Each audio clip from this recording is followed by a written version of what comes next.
One of my former subordinates told me that this title has its origins in a strange incident.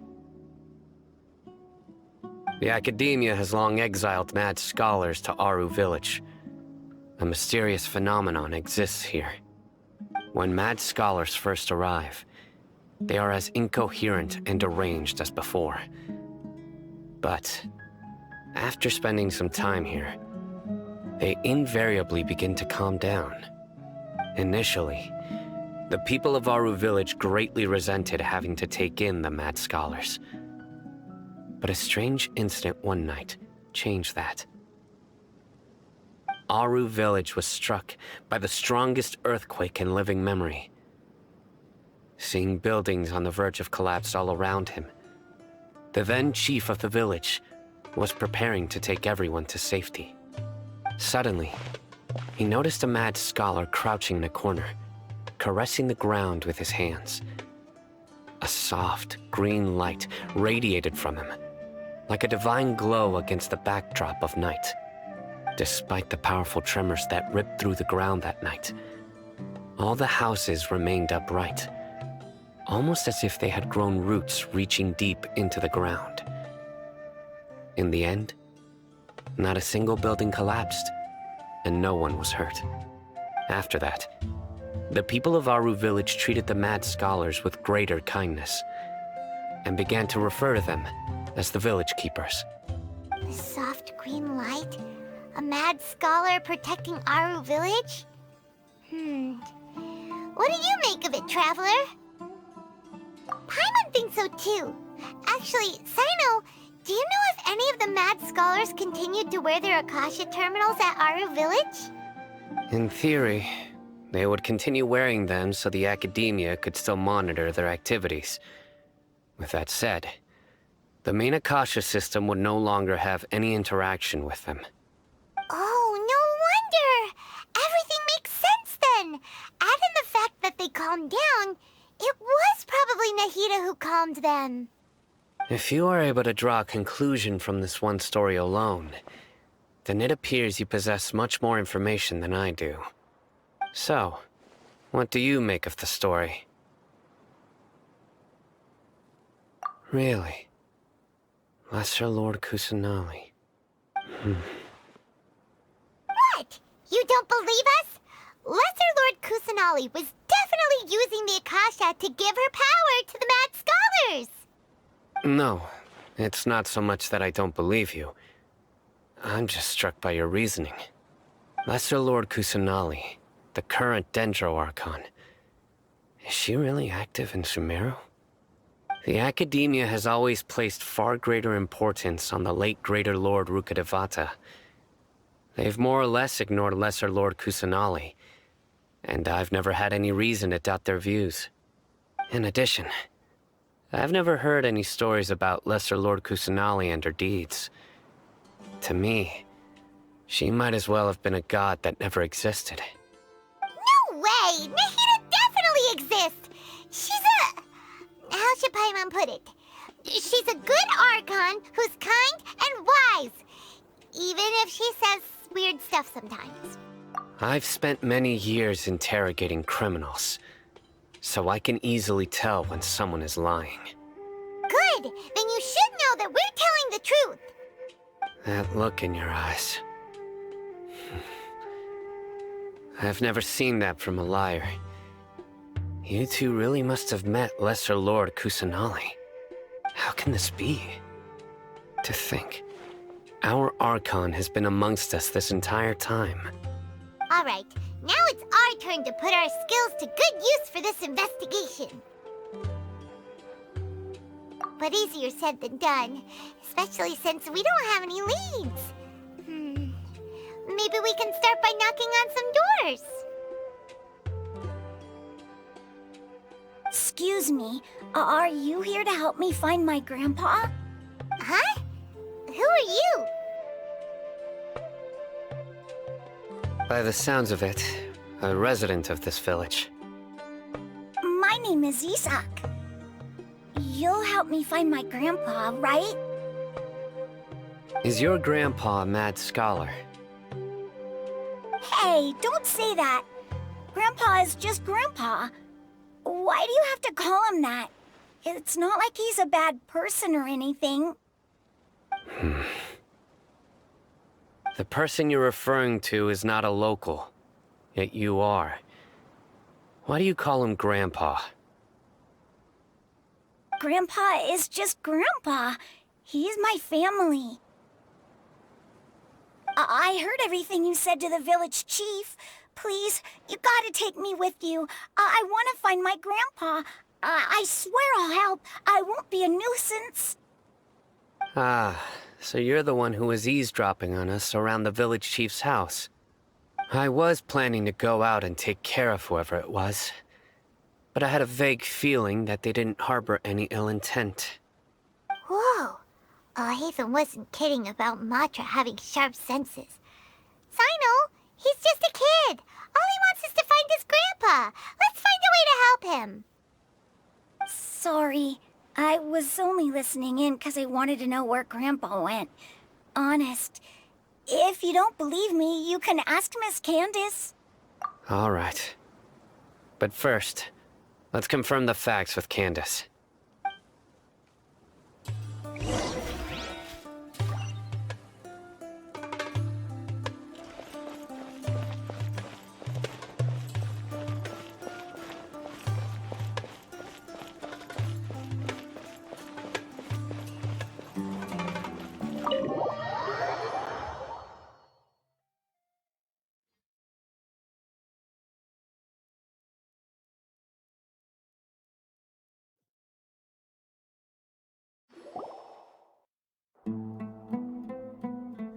Sino is super vigilant. Is this what all the Matra are like? Ah, you're back already. We just wanted to confirm something with you. Do you know a boy by the name of Isak? I had a feeling he'd go looking for you. Huh? You knew this would happen? Yes. Although he tried his best to stay hidden, I still noticed him eavesdropping outside the window. He really wants to get his grandfather back. Isak's parents were both Aramite mercenaries who rarely returned to the village after finding employment in the city. He was raised by his grandfather. Unfortunately, it was only a few years before his grandpa passed away. Isak was still very young at the time, so various families in the village took turns caring for him so he could survive. Later, an elderly mad scholar arrived at the village. Isak thought the scholar bore a striking resemblance to his grandfather, and thus often spied on the man. However, the scholar was unkempt in appearance and incoherent in speech. Although Isak referred to the man as his grandpa, he was afraid and didn't dare to approach him. One summer night, the oft mumbling and bumbling grandpa suddenly calmed down and seemed to become more lucid. He even noticed Isak hiding in the distance. So Grandpa walked up to Isak and patted him on the head. He even took Isak to the entrance of the village, where he patiently taught the boy the names of the stars, and accompanied Isak until he fell asleep. The next morning, Isak woke up and wanted to go find his grandpa again, only to realize his grandpa no longer recognized him. However, even so, Grandpa retained his calm expression. It's said that those who saw the scholar claimed he no longer appeared to be crazy, but appeared to be living in his own world, almost as if he were sleepwalking. Isak was thrilled that his grandpa was able to find peace, and would follow him all the time, asking him things like, "Grandpa, want me to take you somewhere fun?" Or, "Grandpa, could you tell me stories about the stars again?" All this somehow just makes Paimon feel really sad. It seems like they both deserve so much better. Perhaps. Nearly everyone who lives in the desert has some form of hardship or regret. But even so, we must still continue on with our lives. It's also my reason for fighting. I must continue to protect this land.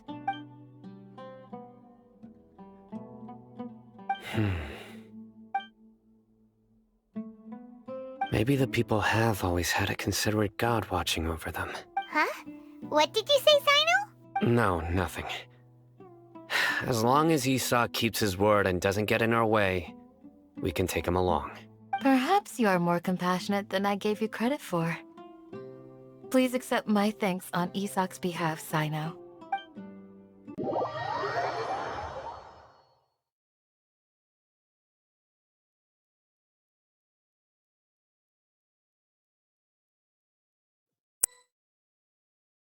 Hey, Isak! Oh, it's you guys! We've cleared everything up. Let's go find your grandpa. Really? Wow! Thank you so much!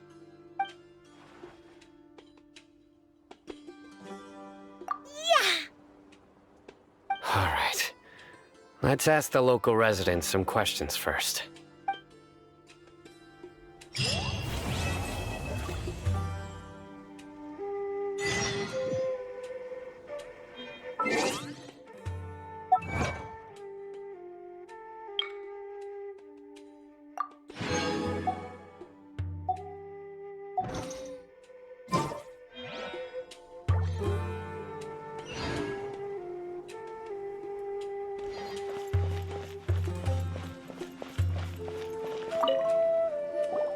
Excuse me, did you happen to see where the missing scholars went?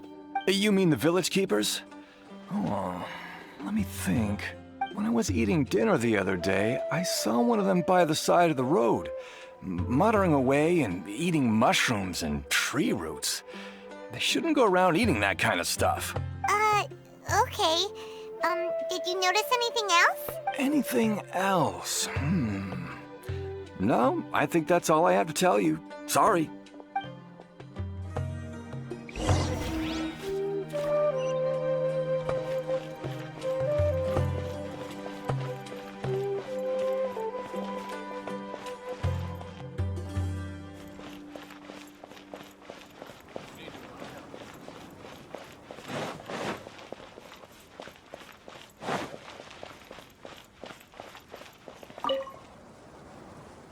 The scholars that have gone missing. Have you seen them? Those eyes. Those fierce eyes. You look like a real fighter.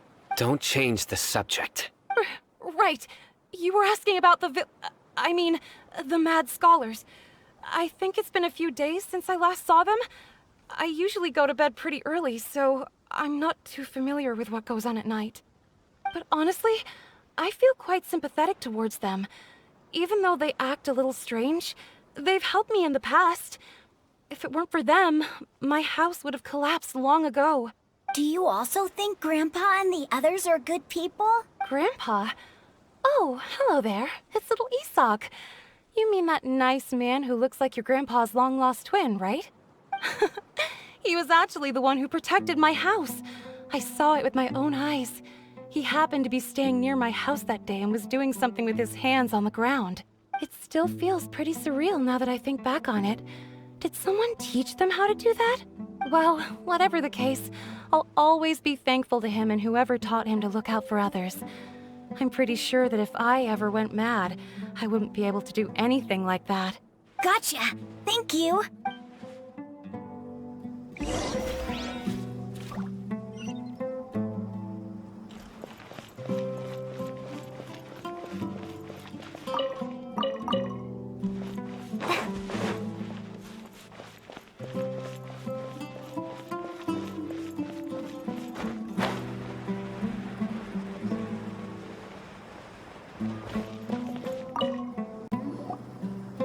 Sir, have you seen my grandpa recently?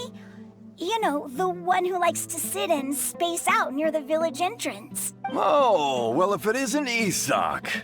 Oh, your grandpa, huh? It's been a while. The last time I saw him, he was spacing out by the road as usual. I went and asked him if he'd like any of the food I had prepared, despite my wife's protests. Like many people, she's really quite terrified of them. And speaking of my wife, she's still always complaining about how I don't make enough mora. That might explain why she's always mad at me. Oh, thank you. Thank you for taking care of him. It was nothing. You're looking for him, right? Did he go for a walk and get lost? Yeah. Ooh, that's no good. Well, once you found him, come by my place again and I'll cook a little something for the both of you. I've known you since you were very young, so as far as I'm concerned, you're family. Please feel free to come by anytime. Wow, what a nice guy! Okay. Thank you, sir. Huh? Don't say anything for now. Isak, stay here. Let's head over there. Stay quiet as you move.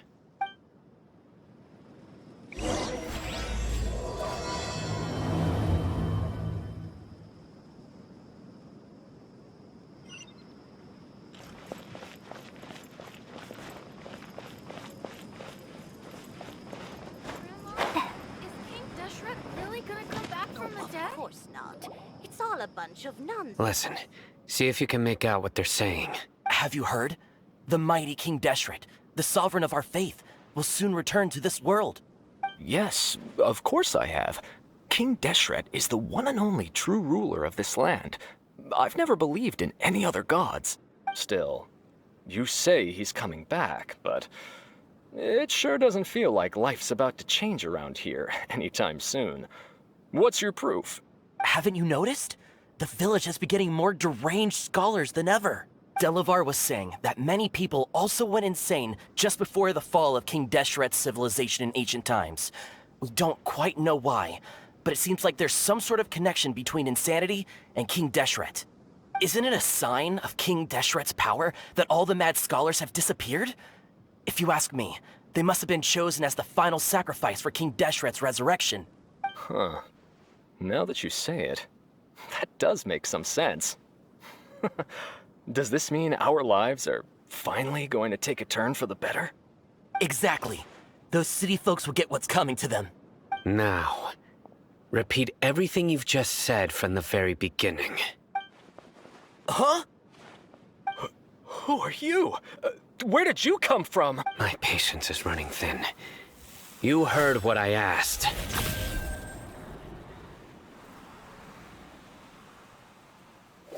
Yeah! Bro, this guy's something else. Just look at his eyes. One wrong move, and he's gonna flay us alive.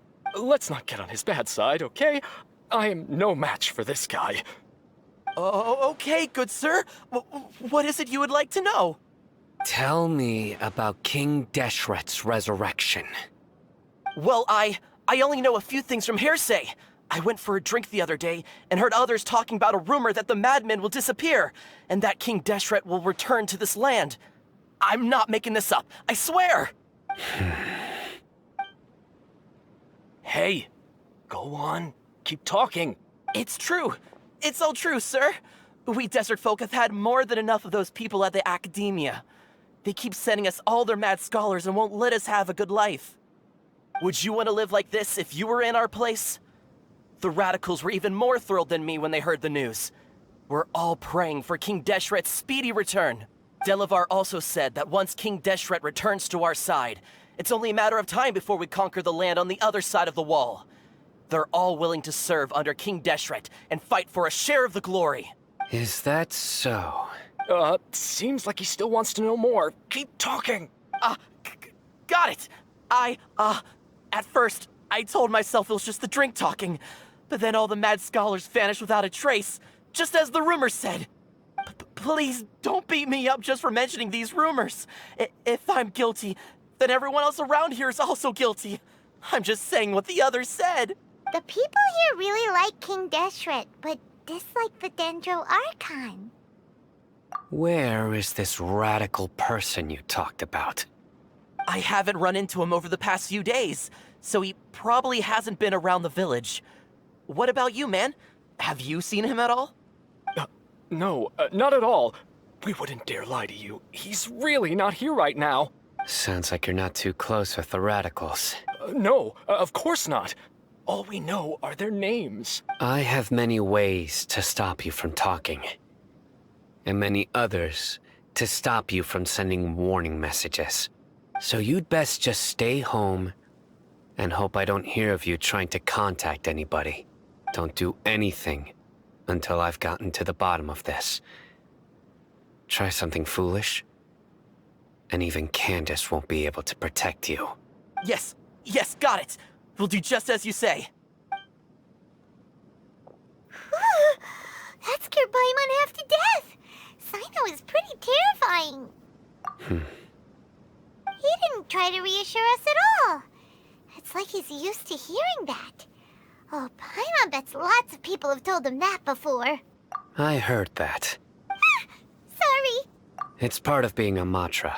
The rumor we heard just now seems like a strong lead. But we need to check a few more places. Very well. Isak! I'm here. Where's your grandpa's house? Well, I can take you there.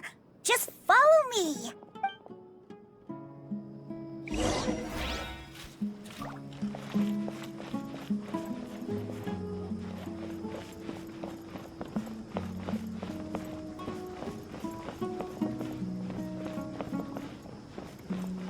Grandpa? Oh, he likes to be alone. Sometimes he stares at the sky in a daze, and other times he just pokes at the ground with his fingers. Every now and then, he yells out at the top of his lungs, so a lot of people are really scared of him. But he's a good person, really. I know he is. I swear, he's just like my real grandpa.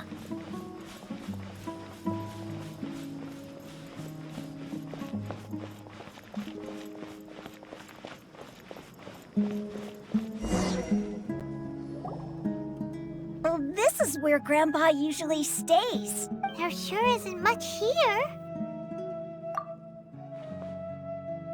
No. Incense? Please don't say it's the same one as before. But are you okay?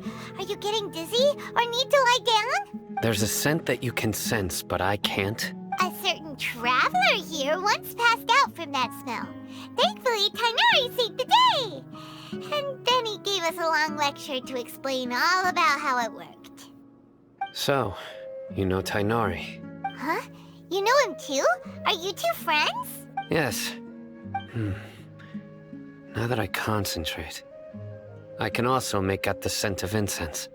Wait, surely Tainari didn't lecture you too? No. No need. Did you first encounter this scent at Tainari's house? In the forest. From a scholar.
What are you looking for, Sino?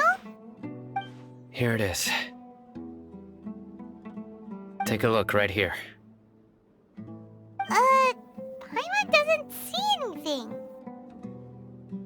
Although the traces have been completely buried in the sand, there are footprints here.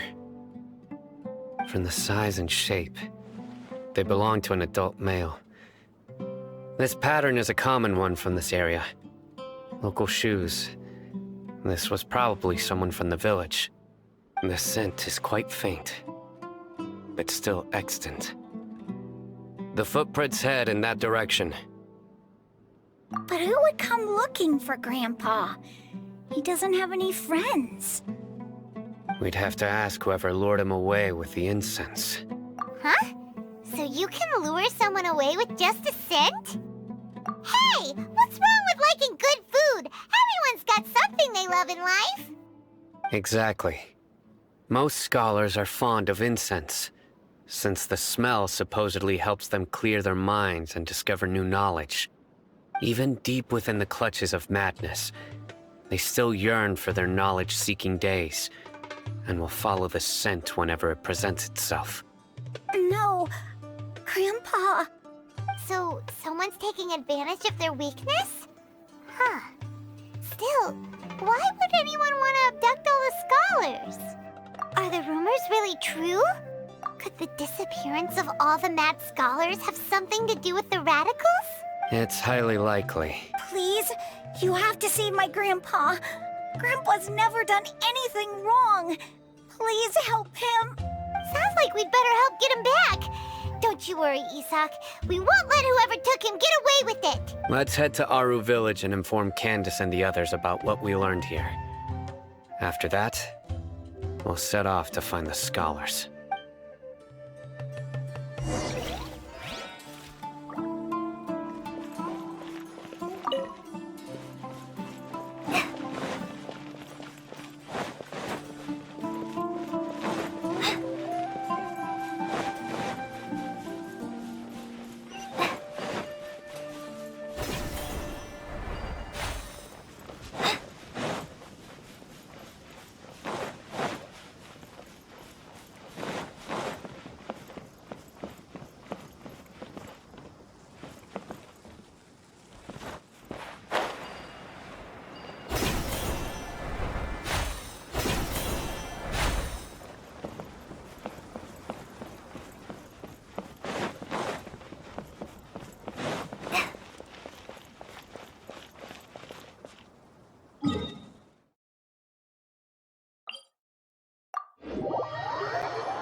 Right.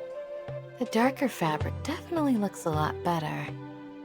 That'd be my choice, too. We're back, Candace! We've got a lot to tell you. Ah, welcome back. Sounds like everyone's friends already.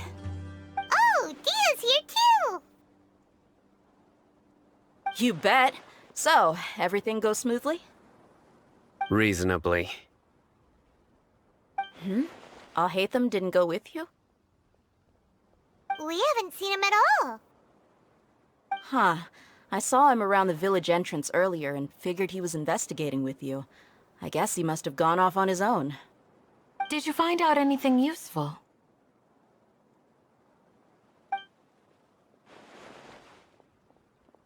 I see. So someone used a kind of incense to lead the exiled scholars away from the village.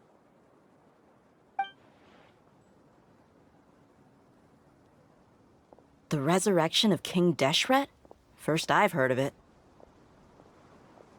Far as I know, the kind of incense you just mentioned is only popular beyond the wall. Scholars are fond of it, but as you can see, there aren't many scholars still studying around these parts. No seller would be able to make a profit here. Not to mention, making incense is a labor-intensive process. You won't see anybody in the desert with the patience to make or sell something that requires that kind of effort. It seems someone from beyond the wall must have been supporting this. Makes sense. So what should we do then? Do we go back to the academia and search for leads there? If it was any other day, that would be your next logical step. But today, you've got me on your team, so you get an extra tip. Didn't you say that the villager got his news from the tavern? Well, I also like to drink at the tavern, so I know a thing or two about these radicals he mentioned. If Paimon remembers correctly, the leader of the radicals is some guy called Delavar. Ah, yeah. Delavar, the scar-riddled bandit, Engur, the wide-eyed butcher, and Jabari, the duck-tailed bearded crook. The whole lot of them are known around these parts. These guys have one thing in common, and that's being broke. The rougher life gets, the more they want to believe in King Deshret. Way they see it, King Deshret's resurrection is their only chance at overthrowing the academia. Throwing all of Sumeru into chaos is the only way to change the way of life here in the desert. Anyway, that's my guess why they've chosen to become radicals. Tia! You're amazing! You really know this place inside and out!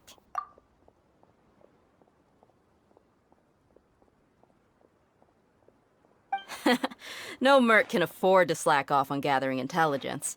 Every mora I've spent in the tavern has been a valuable investment. Let's head out.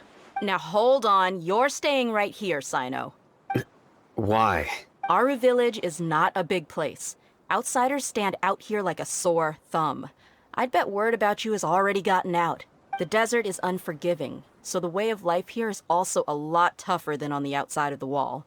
You survive on making connections out here. Compared to you, mercs like me are just third-rate amateurs. I've got no actual fighting skills to speak of. But that also makes it a whole lot easier for me to gain the locals' trust. I need to go around and ask some questions, but it'll be difficult if you're with me. Fine. Good, then we've got a plan. The Traveler and Paimon will go to Caravan Rebot with me, and we'll try our best to figure out where the mad scholars have been taken. Sino, you'll have to stay in the village and continue investigating on your own. All right, sounds like a plan.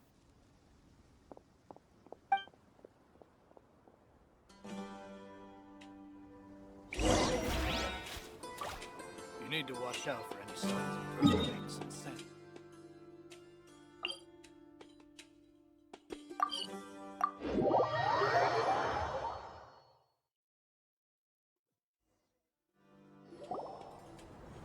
Well, here we are again.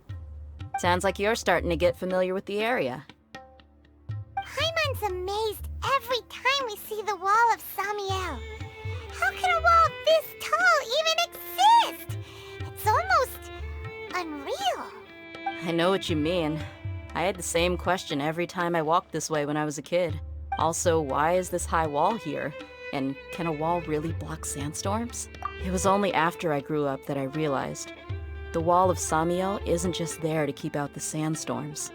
It serves a more important purpose, keeping out people like us. Sumeru is run by wise and mighty sages. To them, us desert dwellers are nothing but tools that can be used and discarded at their whim. We're cheap labor, like livestock, but easier to control. Nothing more. Even if a child from the desert got the chance to obtain an Akasha terminal, almost all their requests for knowledge would be denied.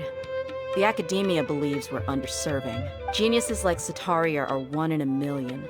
The other children never get a single chance to try and rewrite their fate. Even though the academia knows very well that we're humans, just as they are. That's terrible. I would tear down this wall with my own hands if I could. Hey, Dia.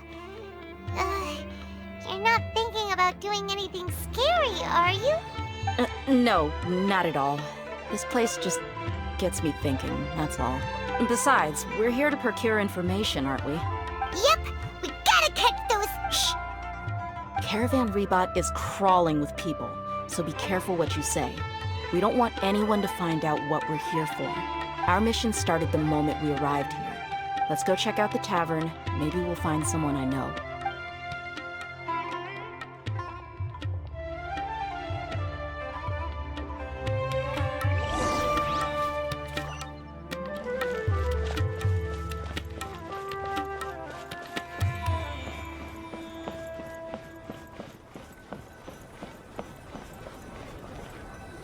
Just our luck. None of them are here today. You mean, you don't see anyone you know? Dia, is that you? What a coincidence. You here for a drink too? Zaki. Finally, a friendly face. Oh, and who do you have with you here? Guests from another land?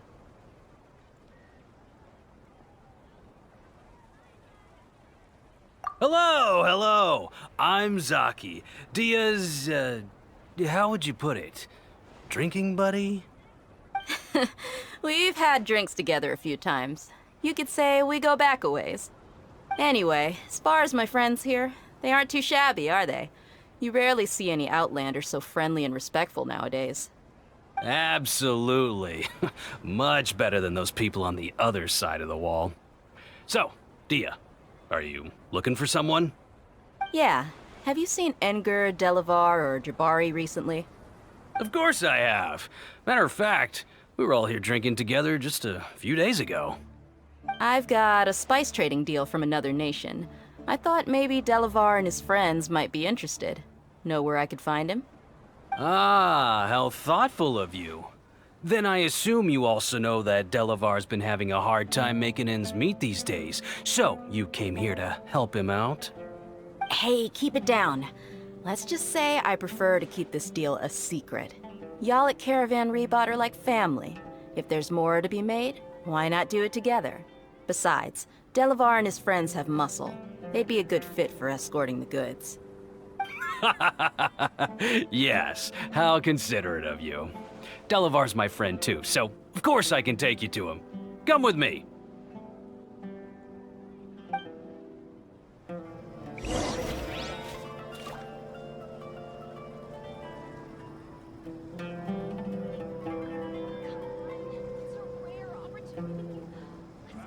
Welcome, weary travelers. Roll your cigarettes.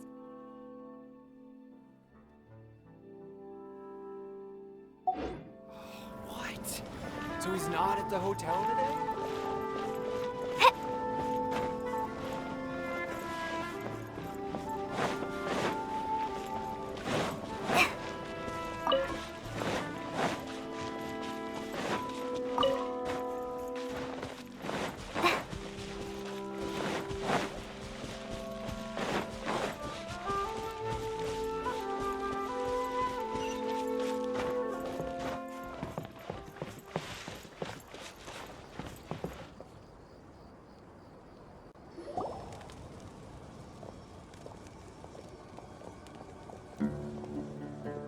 Are we there yet?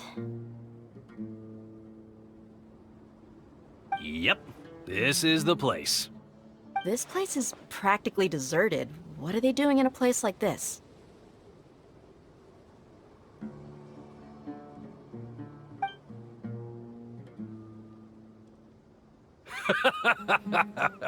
Why don't you take a guess? Go on, a wild stab in the dark. You're like lambs to the slaughter. Oh no! It's an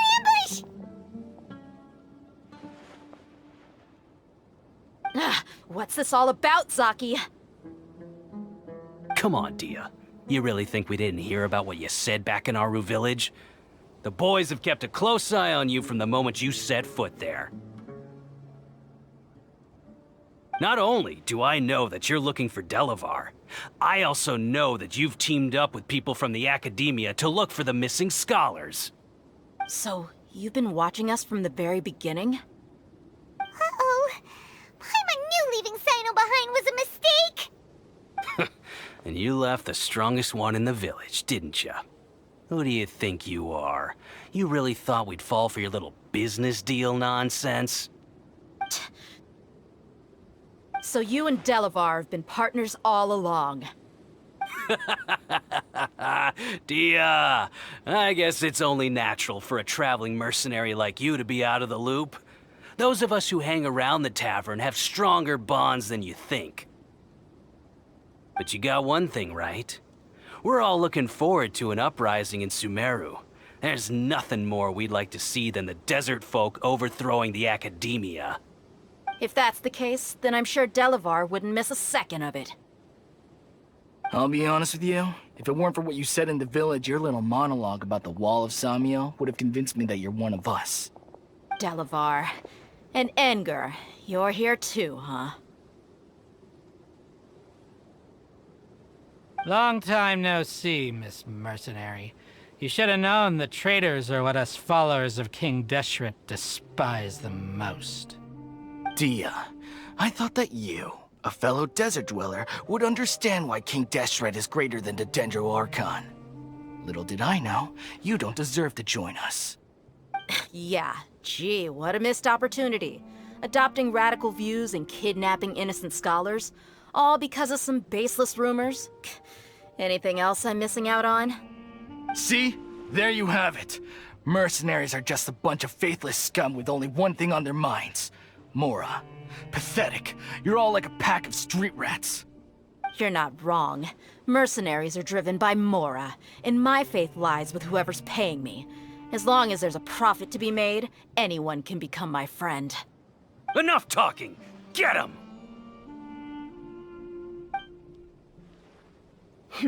Just as I expected. Let's teach him a lesson, traveler.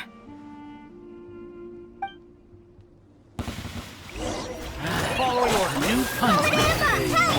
Drown! Incoming! Got lucky that time. Cut to the chase.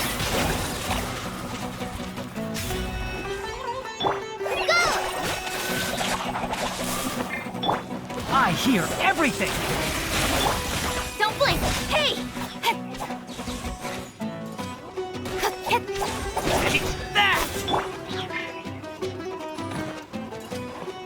Just like we rehearsed!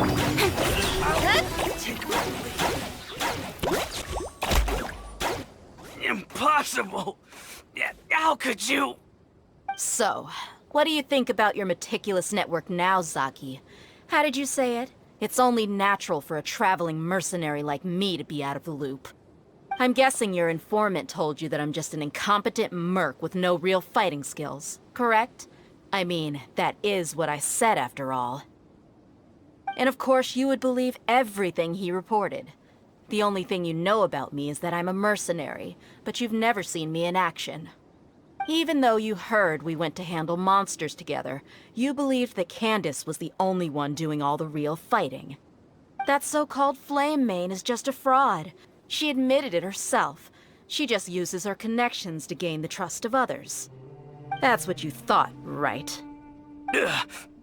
You lied in the village because you figured that we'd have people watching you. And you were stupid enough to fall for it. I figured as much the first time we drank together.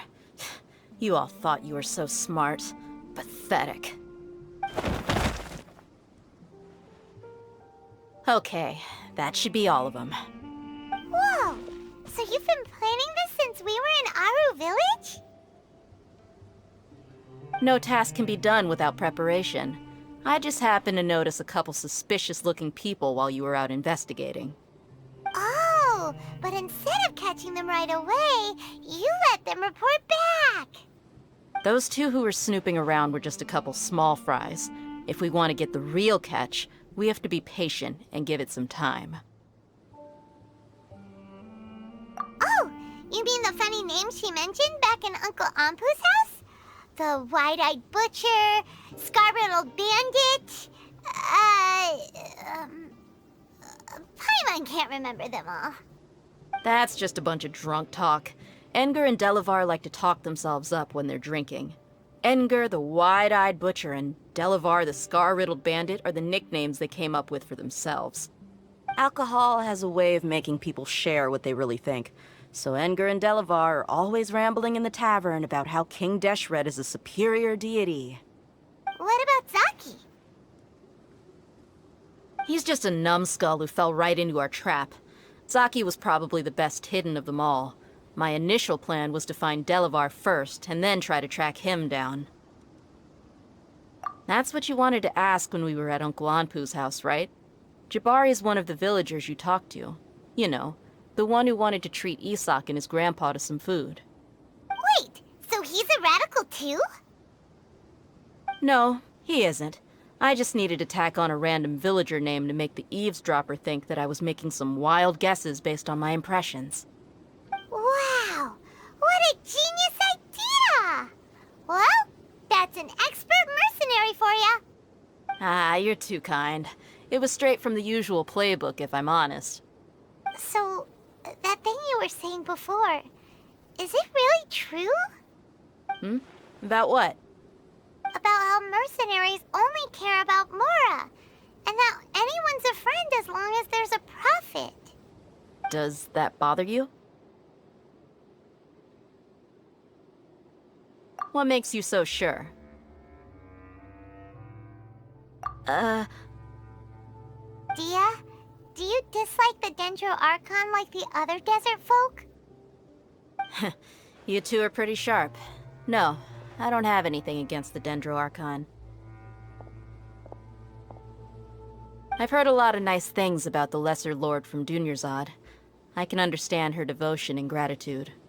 Dunyarzad's just an ordinary person. There's no way a god would be so involved in the lives of everyday people, unless they were truly compassionate. I've begun to realize that the sages are behind everything that's happened recently. The radicals' blind belief in King Deshret, making the Dendro Archon out to be an enemy. It's all the academia's trickery. But I see through it all. And unlike them, I can never be hostile towards anyone who's never done anything wrong. Dia. Anyway, looks like we're done with business here. Traveler, lend me a hand. Let's tie him up and bring him to the village.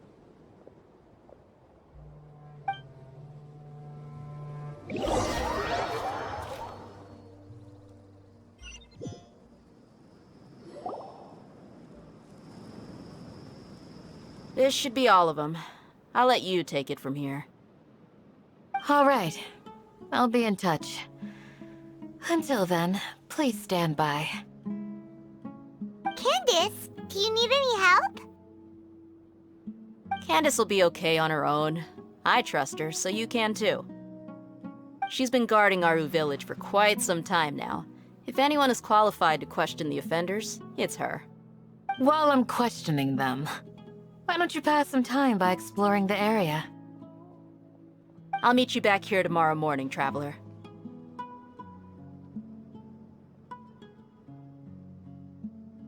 As for these idiots, let's just hope they live to see another day.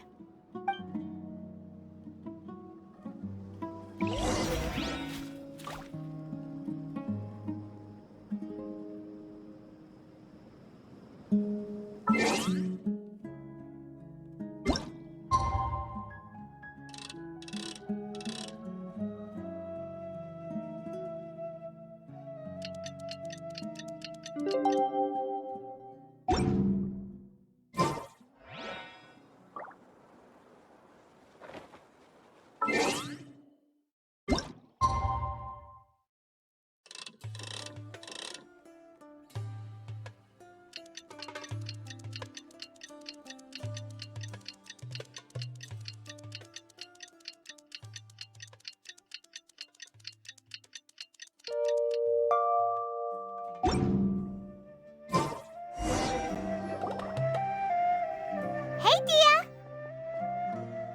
Right on time.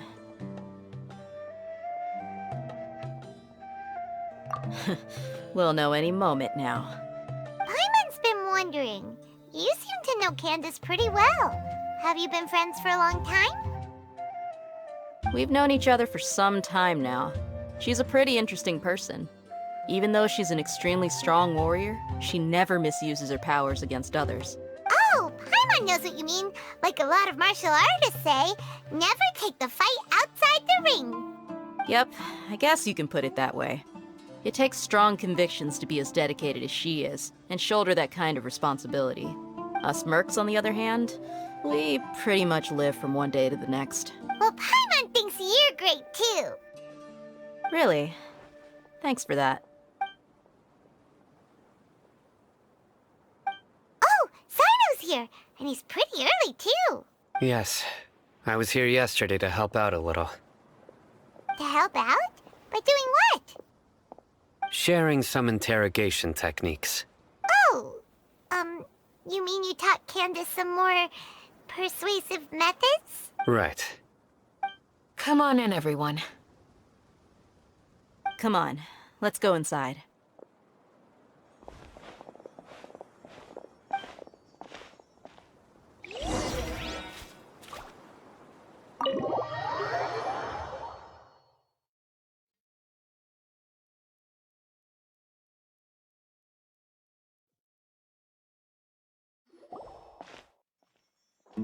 Candace, where? Whoa, you look furious. Do I? Huh. What gave it away? Oh, there's no mask that can hide true bloodlust. Cover up your eyes, and it'll still show itself at the corners of your mouth. Perhaps I need to work on my composure. Still, it's perfectly understandable why I'm angry. I'm sure everyone present would agree. Yes, ma'am. Please, don't beat us anymore. We're gonna die. Well, looks like Sino taught her well.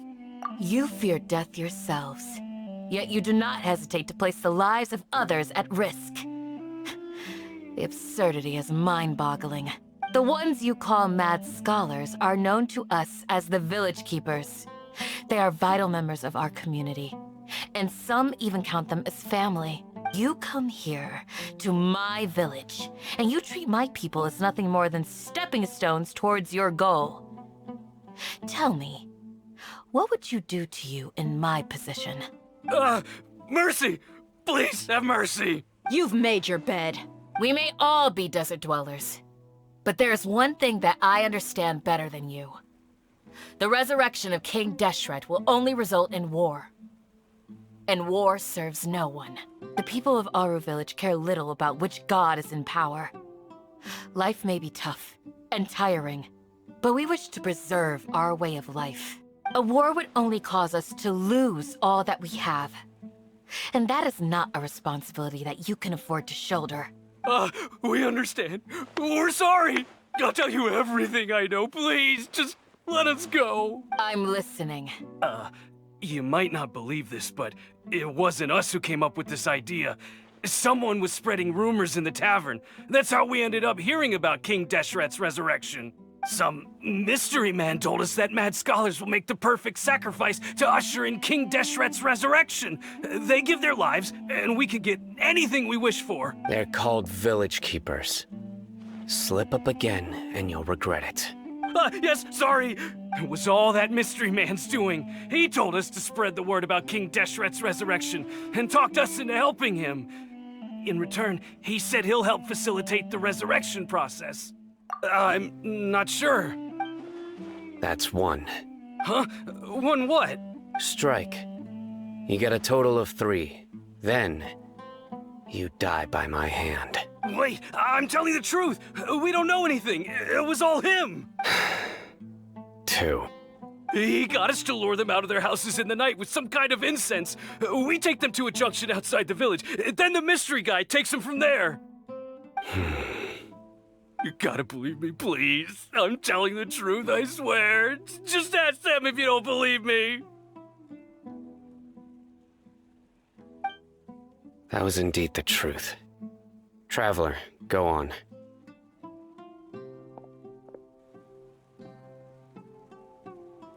You have to believe me. If I knew that, I would have told you his name right away. I'm not risking another beating to keep his secrets. No way. That guy, he wears a cloak, and he's always careful to cover his face. He calls himself King Deshret's envoy. I believe I may know what's going on. Uncle Anpu? What do you mean?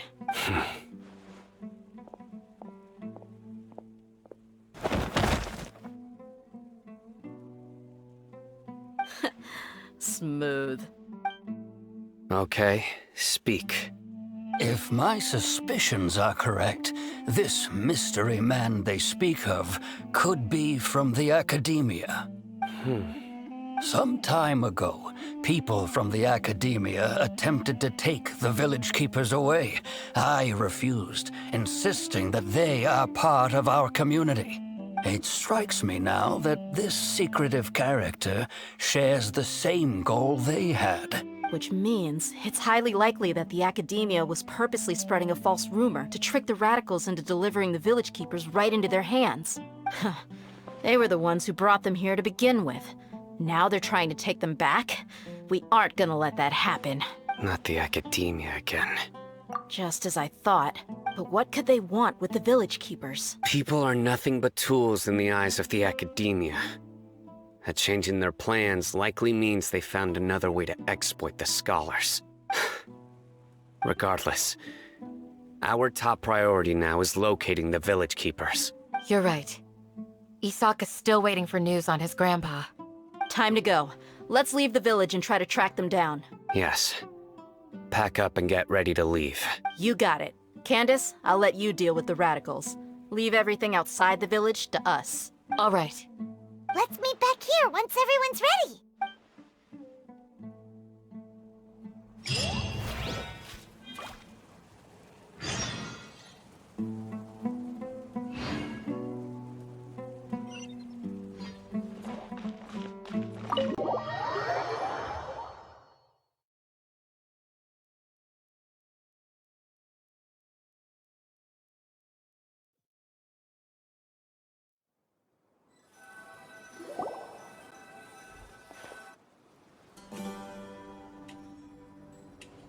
Let's get some food in us and then we'll... Whoa! Where did you come from? Well, as you can see, I am merely sitting here and reviewing what we have deduced thus far. You were gone for ages! And now you're suddenly sitting here musing to yourself? Where have you been anyway?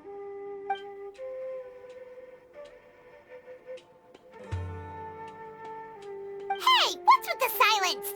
You never think things through before asking questions.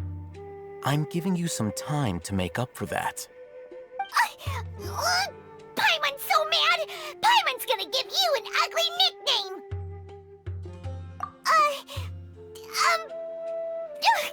Never mind! Paimon's got nothing.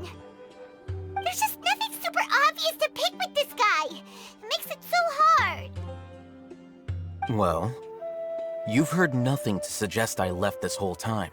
So clearly, I stayed in the village to investigate. Anyway, you plan to leave Aru village and keep searching for the truth of this matter, yes? Yep. We're not gonna find out anything more by staying here, so we thought that we might as well take the search elsewhere.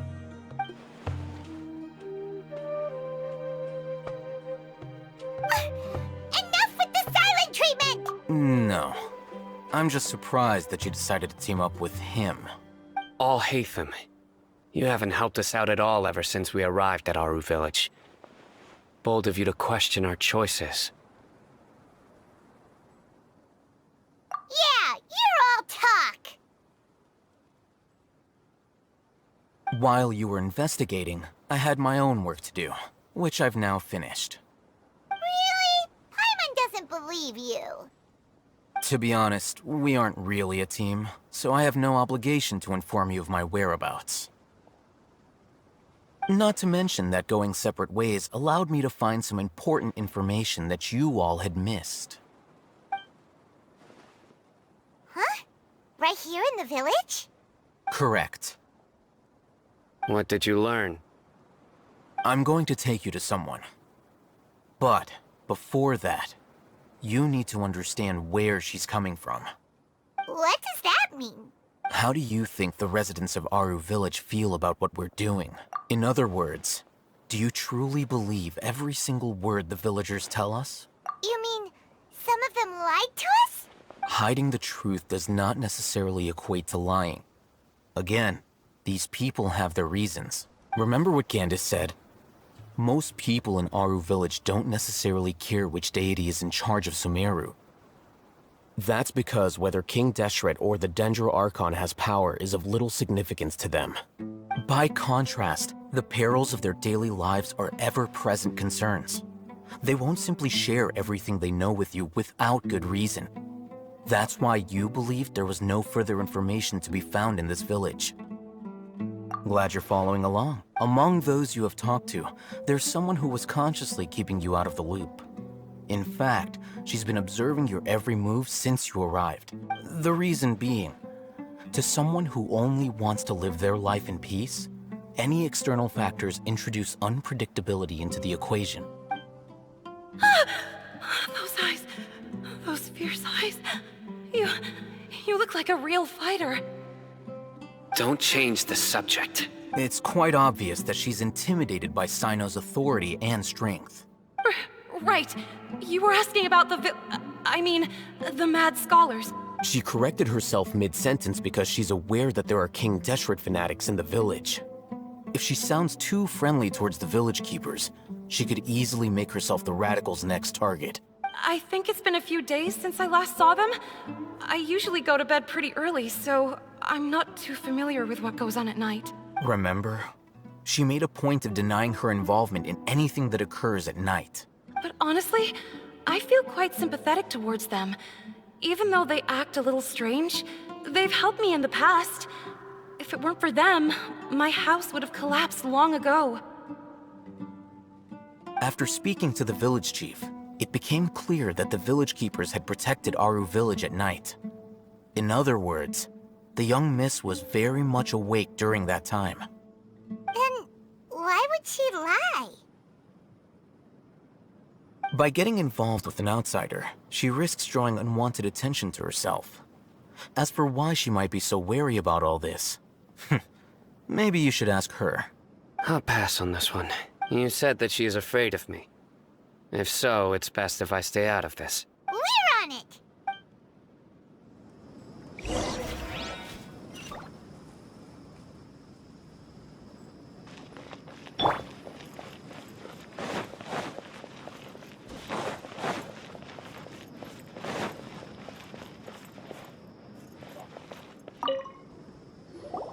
Miss Shawnee, as we discussed earlier, I've brought someone with me.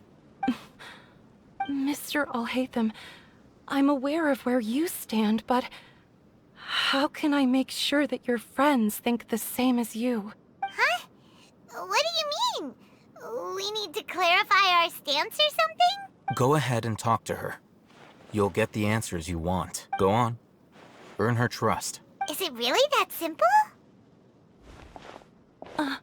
May I call you Traveler? Hi, Traveler. I want to ask you something. Do you think the resurrection of King Deshret can truly change Sumeru for the better? Why's that?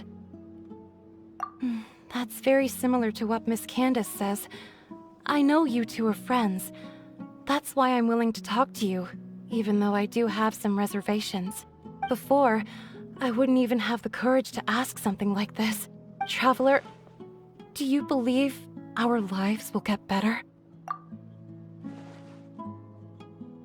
Yeah! We came here from another nation, so it isn't wrong of you to be weary. And we aren't really residents of any one nation. But even so, we've met lots of people from different places, and we've always fought for what we believed in. We have friends in Sumeru, and we want to help them. That's why we decided to stay here for a while. I want to trust you. My apologies for posing my questions like that. To be honest, I didn't expect you to come back for more information. Oh, Hatham told us you have your reasons. It's okay. We understand. The fact is that only one side of my family is desert folk. I don't really fit in anywhere in Sumeru. Some believe in the Dendro Archon, while others believe in King Deshret. I don't belong to either side, and neither side would want me. Speaking of which, the radicals mentioned that they despise traitors. Do they just think that anyone who's different from them is a traitor? Yeah. Some people can be so narrow-minded when it comes to bloodline and beliefs. It makes no difference what I say or how I behave. I'll always be suspected of having ulterior motives. Slowly, I just stopped talking to people. I pretended not to hear or see anything. All I want is to live my life in peace. And then it happened. The village keepers who had helped me disappeared with no explanation, and I didn't dare breathe a word about it to anyone. Until now. You can tell them. I'm sure she'll keep your secret. All right. I'll tell you what I told Al-Haytham. I actually have a sharper sense of hearing than most. Sometimes, I hear strange crying sounds in the night.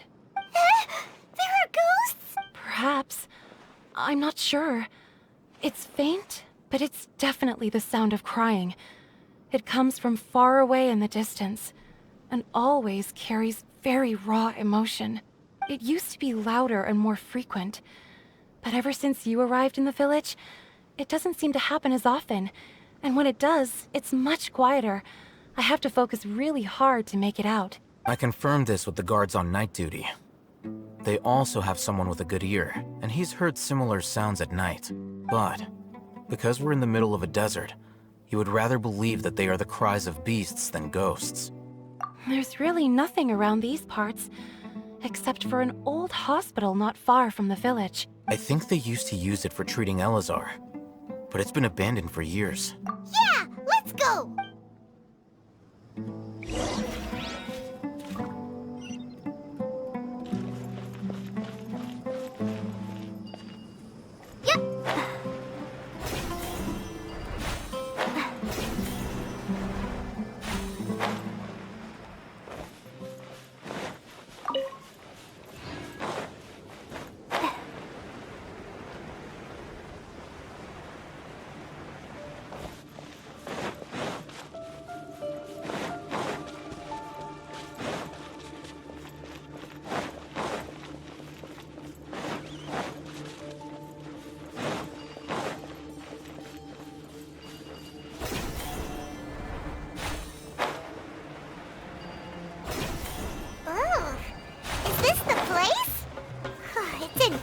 Shape. Ah!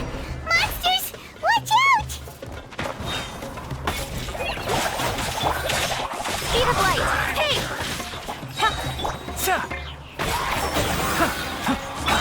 With sword from shadow.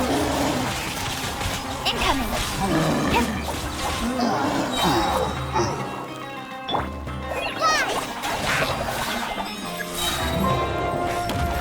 Break this off the side! One with the farce. Let's nip that in the bud. Don't blink! Cut to the chase! Torrents, bring refuge!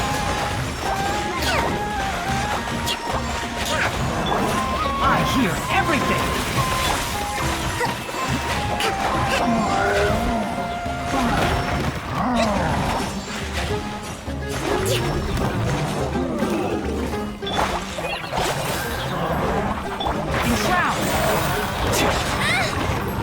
Just like we rehearsed! Hold the line!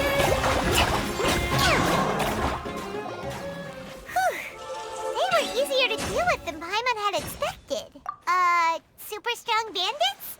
Or monsters taller than buildings dropping out of the sky? Or, something like that. He looks super serious. We gotta stay on our A game too. This is the one.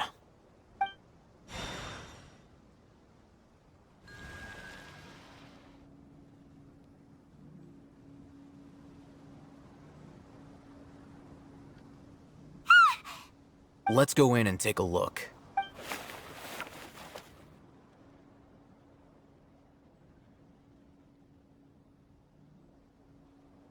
Hey, we haven't found squat. Are you sure we aren't wasting our time here? Patience.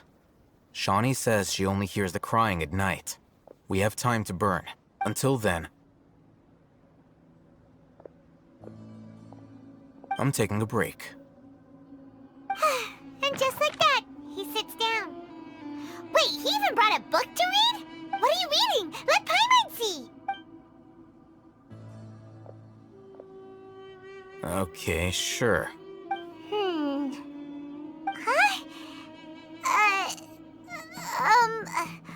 The natural position, which is the positional propensity of an entity in natural motion, in contrast with an object in forced motion? Huh? When free from external influences, every entity displays the tendency to follow its natural trajectory? So, you got that? Oh, Paimon gives up! You keep reading your book, see ya! How is he so relaxed? Look at him, reading an impossible book in a creepy place like this. Hey! Paimon's your Tibet travel guide! Paimon knows plenty of useful stuff already! And anyway, it's not Paimon's fault that the books people read in Sumeru are so complicated!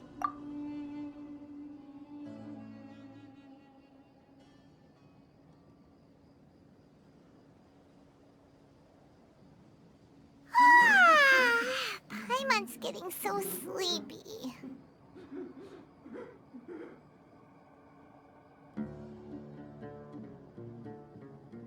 Huh? What was that sound? There it is. It's coming from that direction. Is the sound coming from here? Huh. Paimon's not seeing anything.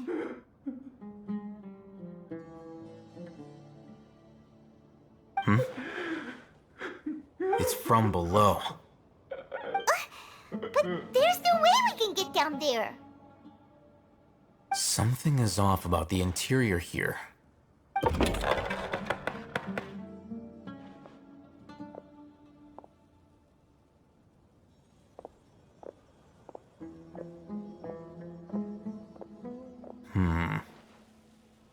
As I thought, there's a hidden structure. Wow. It's like they tucked another hospital into this one. Oh, it looks like there are other mechanisms around here. Let's keep exploring.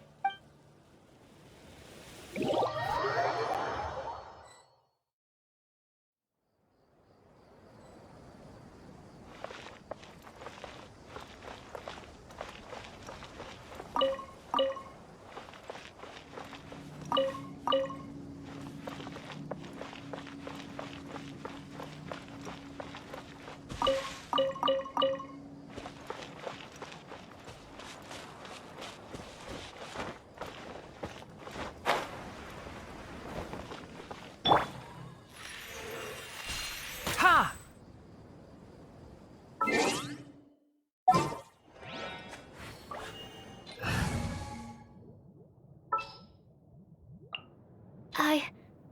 I can do it.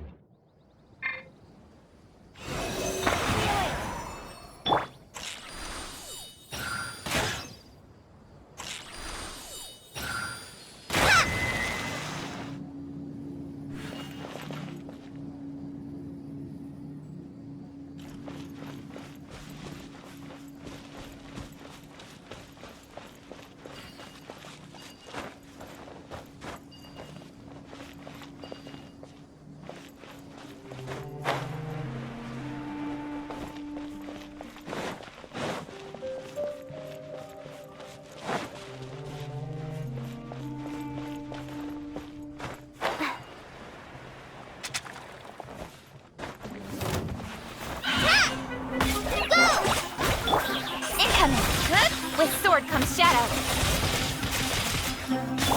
Absorption test. Animo test 6308. Enhanced animo module. Speed of light. Hey!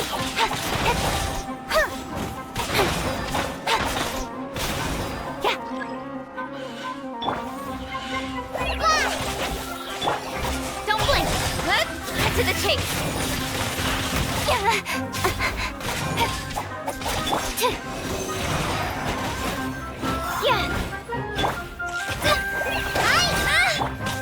Speed of light.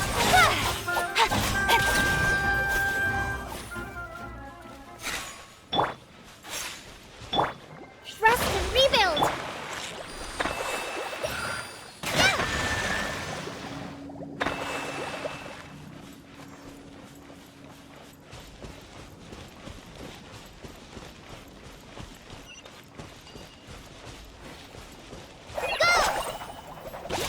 Following orders.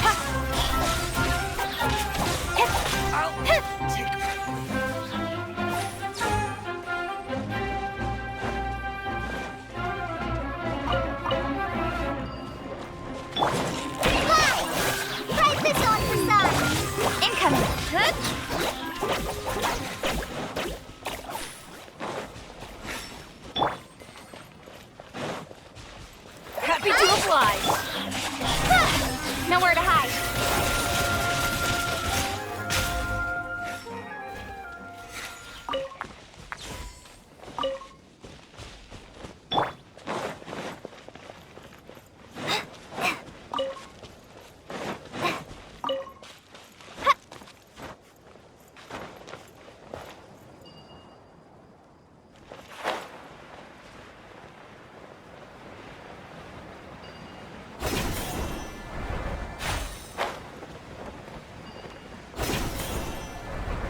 That's close enough. Speed of light. Hey!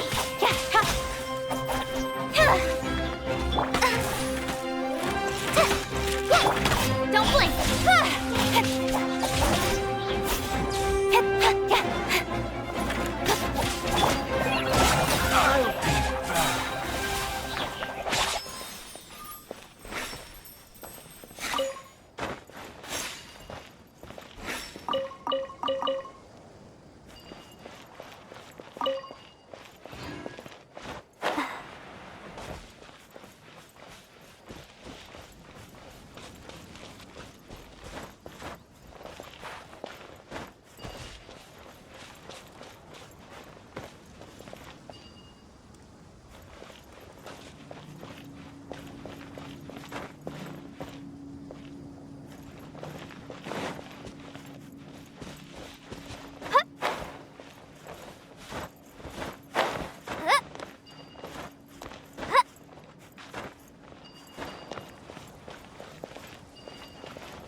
What's our objective?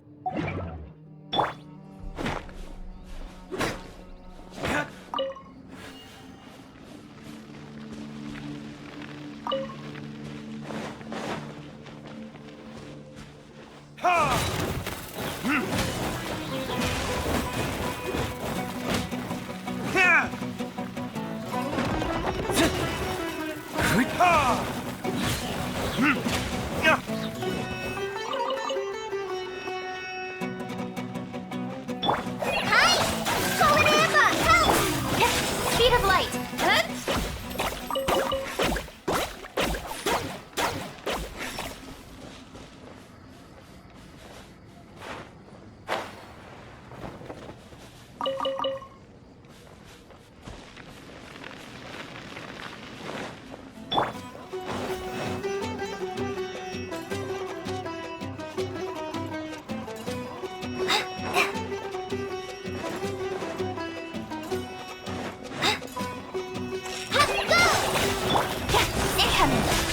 With sword comes shadow.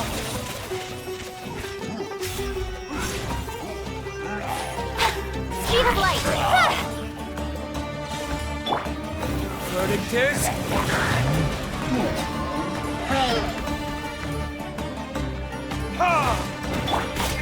Don't blink.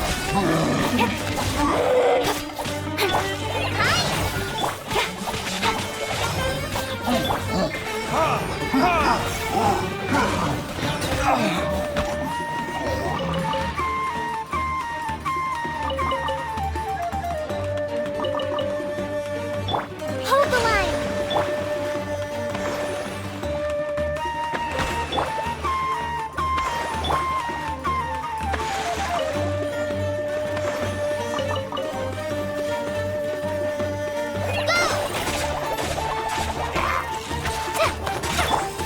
Incoming. Nowhere to hide. Speed of light.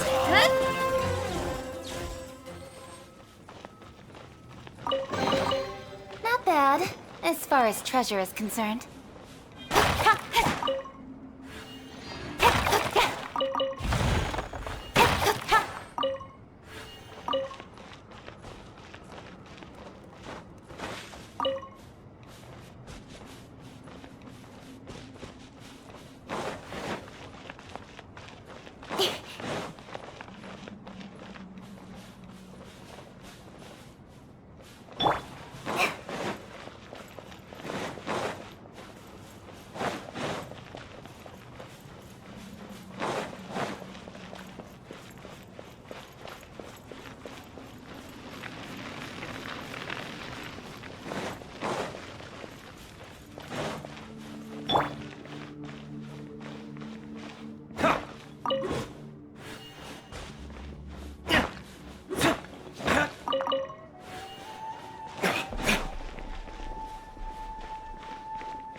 Look, there's someone over there.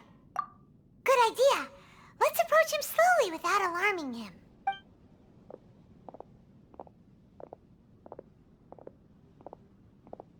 Wait.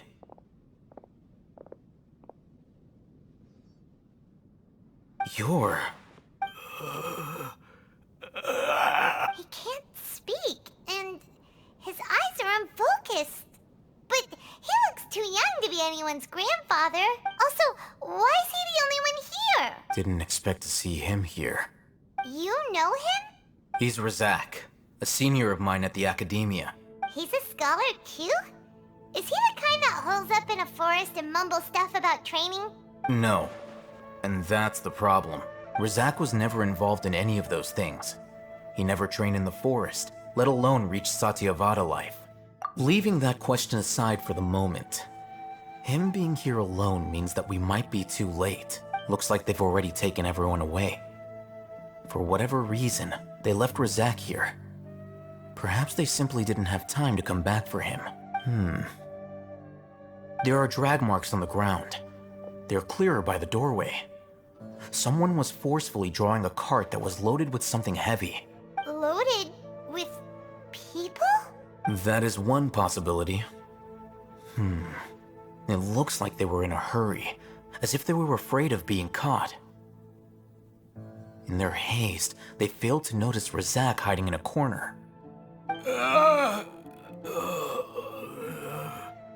The symptoms are identical. Looks like we found living proof. Huh?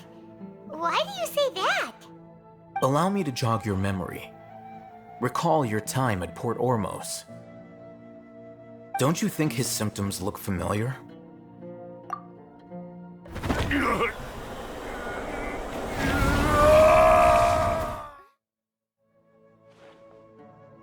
Oh, now that you mention it, they're acting the same way. Correct. The Academia is behind all of this. It isn't difficult to deduce their rationale. First, the Academia spread a false rumor of King Deshret's resurrection, emphasizing the role of the village keepers, the mad scholars who were exiled to Aru village. These rumors were all the persuasion that the radicals needed, and those based in Aru village leapt into action. Unbeknownst to them, of course, through rounding up the scholars, they were actually helping the Academia. As well as being able to exploit the radicals for their own ends, this scheme has one further advantage to the Academia. All the risks and responsibilities are offloaded onto King Deshret's followers. Life for the desert dwellers has been brutal ever since King Deshret's death all those years ago. Beneath the surface, feelings of desperation are widespread. Many would give everything they have for the prospect of something better. Anyone looking to exploit that for their own ends simply needs to make a few empty promises. Even if complications arise, people will see that those involved are all followers of King Deshret and look for no further explanation than differences of belief. A deep-seated mistrust of the desert and everyone in it by the rest of Sumeru will make sure of that.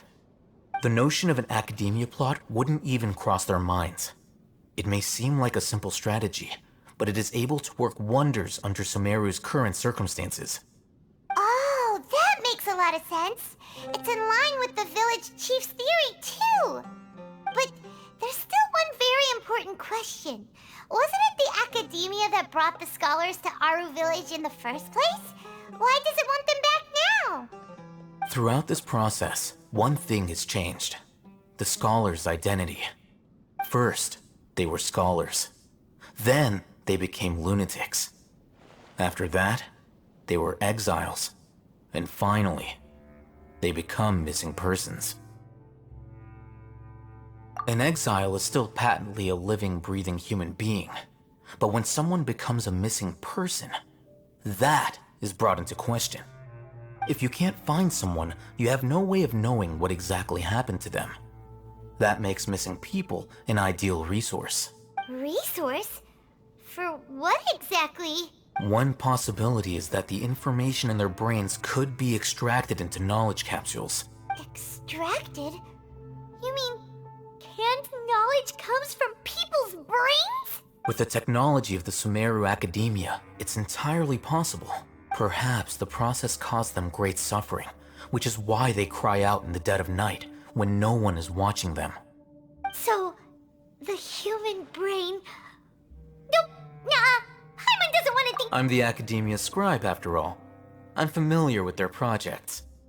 Anyway, judging by Razak's state, the contents of a divine knowledge capsule were extracted from his mind, but something went wrong in the process. Or perhaps his curiosity got the better of him, and he used such a capsule for himself. Paimon's a little confused. Can they just use anyone's brain?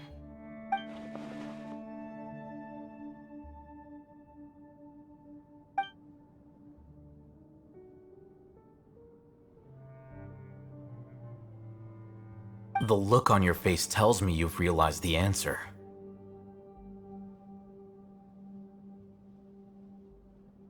That's right. To some scholars, gaining knowledge about the gods is their entire life's pursuit. Extracting canned knowledge is just one of the extreme measures they turn to.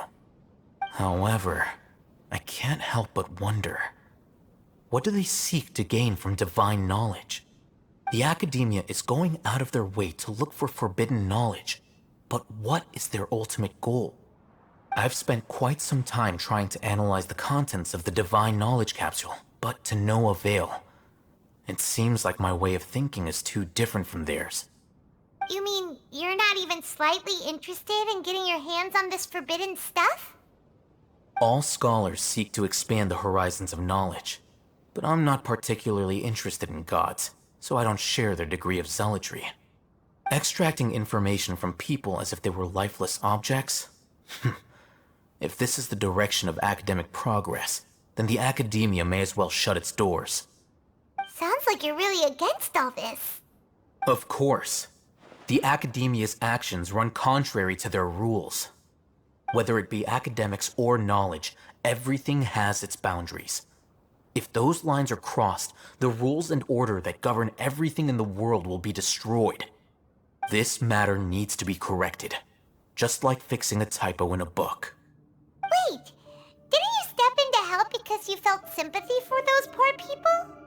Not to be callous, but no. My criteria are a little more restrictive than that.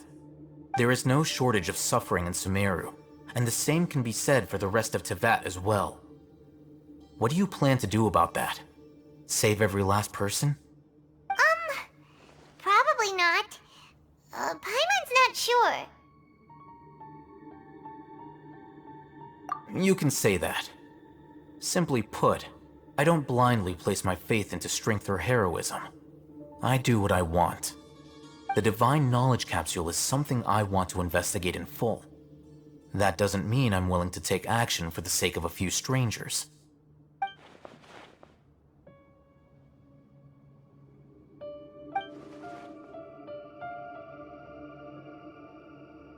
Paimon's been wanting to say this for a while. There are a lot of bad guys in the Academia, but you're not one of them. You're their weirdo. You're probably right. Though I must say, I quite enjoy this feeling of being the odd one out. Uniqueness is also an asset, is it not? Wow, that's a great way to think about at it, Paimon's really impressed. If only Miss Shani had a similar mindset, her life would definitely be a lot easier. I'm just a more likable person than her in general. There's nothing more to it than that.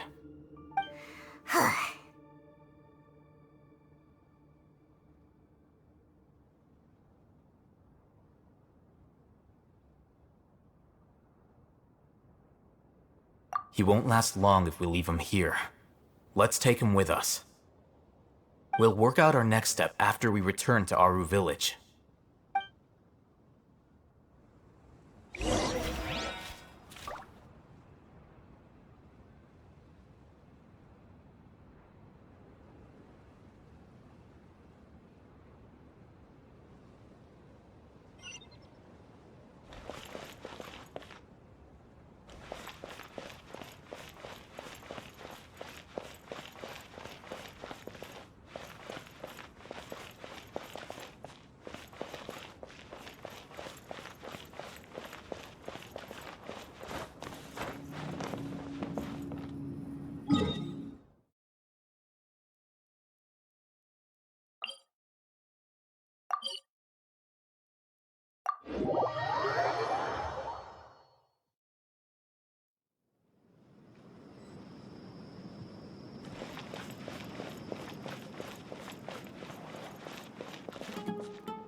We're back! You must be tired. You should... What's the situation? Who's this? Unfortunately, somebody who's too young to take on the role of Isak's grandfather. Nevertheless, he's one of the people we're trying to find.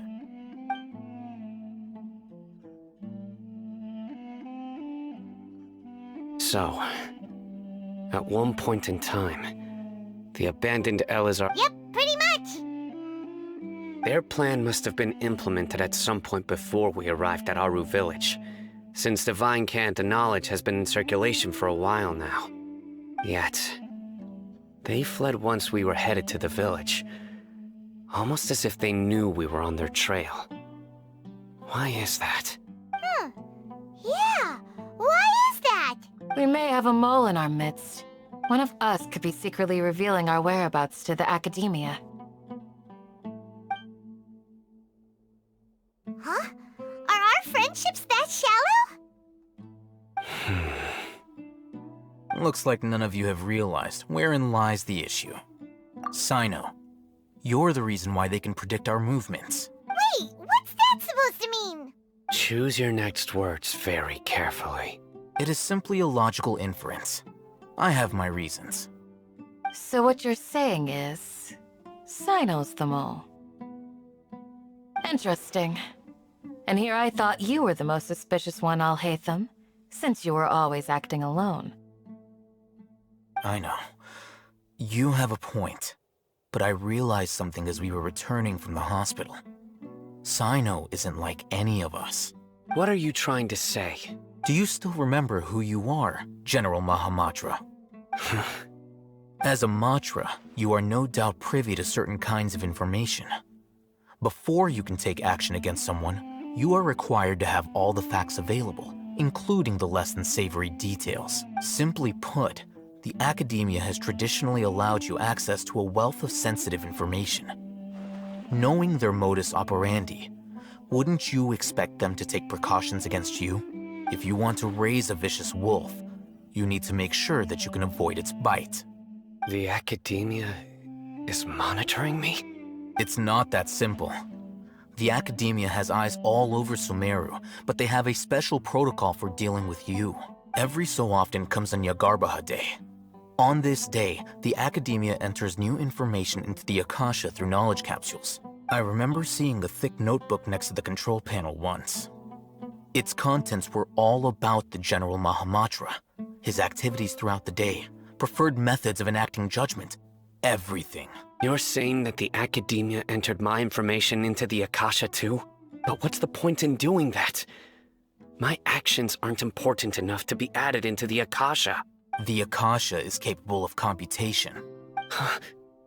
The Akasha's algorithms are entirely capable of predicting your movements using the data entered. When you would depart, the route you would follow, your destination. It knew all of this. It predicted my every move. The Academia has been watching you longer than you think. However, the fact that you resigned is proof that their suspicions were well-founded. So that's how it is. Sino adheres to his principles so strongly that he's actually a thorn in their side. Tenacity of will and steadfast faith are worthless to the Academia. They need scholars who are easily pliable and mindlessly go after anything they can profit from. Sino, don't take it to heart. This just proves how much of a trustworthy ally you are. They escaped because of me. Don't blame yourself. It's not like any of us would have known. I have an idea. If they predicted my movements, then I might be able to guess where they went. Whoa, you bounced back fast. There is always an opportunity for safety after danger passes. Oh, so that's how it is! Paimon gets it now. If the Academia is trying to avoid Sino, then the safest place would be... Yep, that's right! They'll want to proceed in the direction opposite of where I'm going.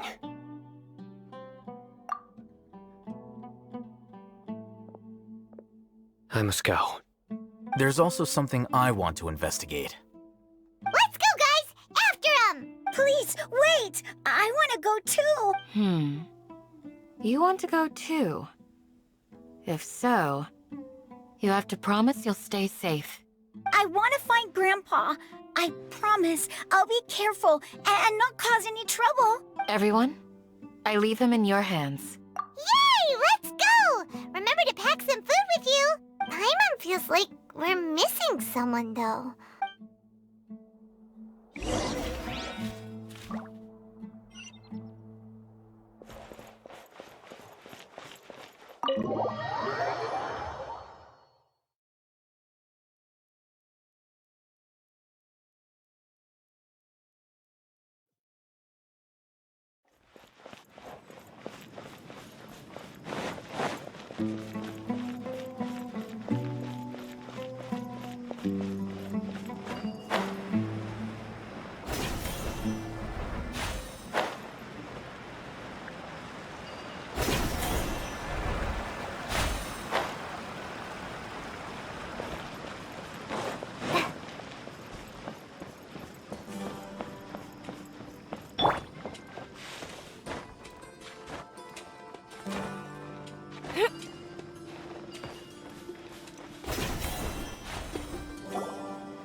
So, where do we go from here? Yes. After leaving the village, we should head straight toward the desert.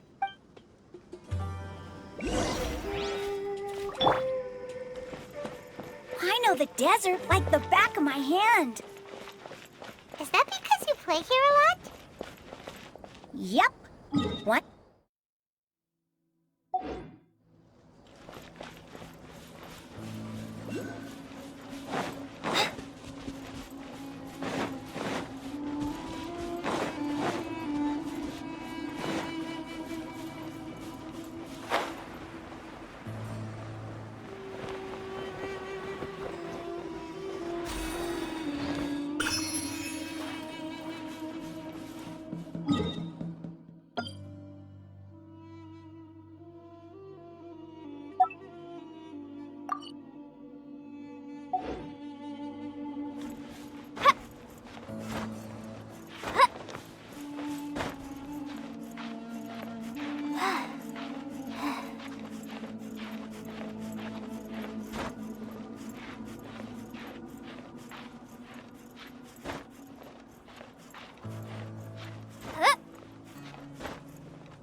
There's something here. What's this? It's buried in the sand. Looks like we'll need to roll up our sleeves and do some work. And Paimon thought running around everywhere was already enough work. Okay. So, we have to dig it out? Whatever's down there, it looks like it's buried really deep. These are likely fragments of an Academia-developed device, something akin to a headset. Looks like there were more than one village keeper. They must have been escorted this way, because there are device fragments scattered around here. Let's split up and search the area. Chances are that we'll find other things nearby.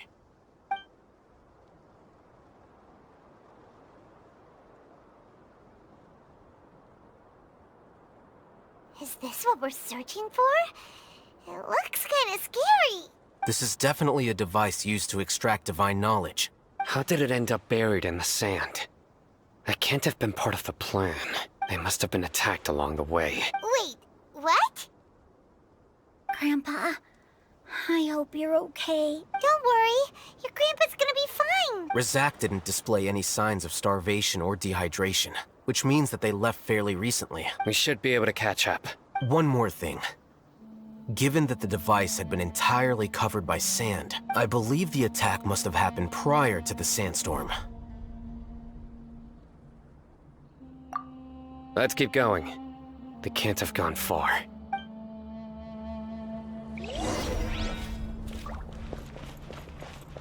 Ugh, but running on sand is so tiring. But you're flying, aren't you, Paimon? Is flying over sand tiring too? Ugh, of course it is!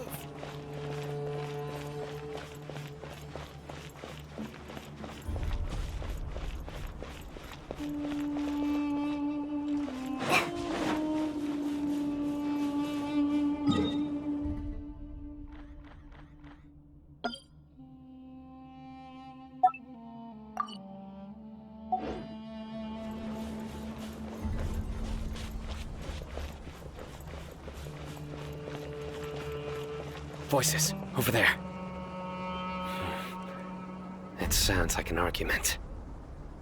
Whoa, you have really good ears. Don't get any closer. They'll notice us.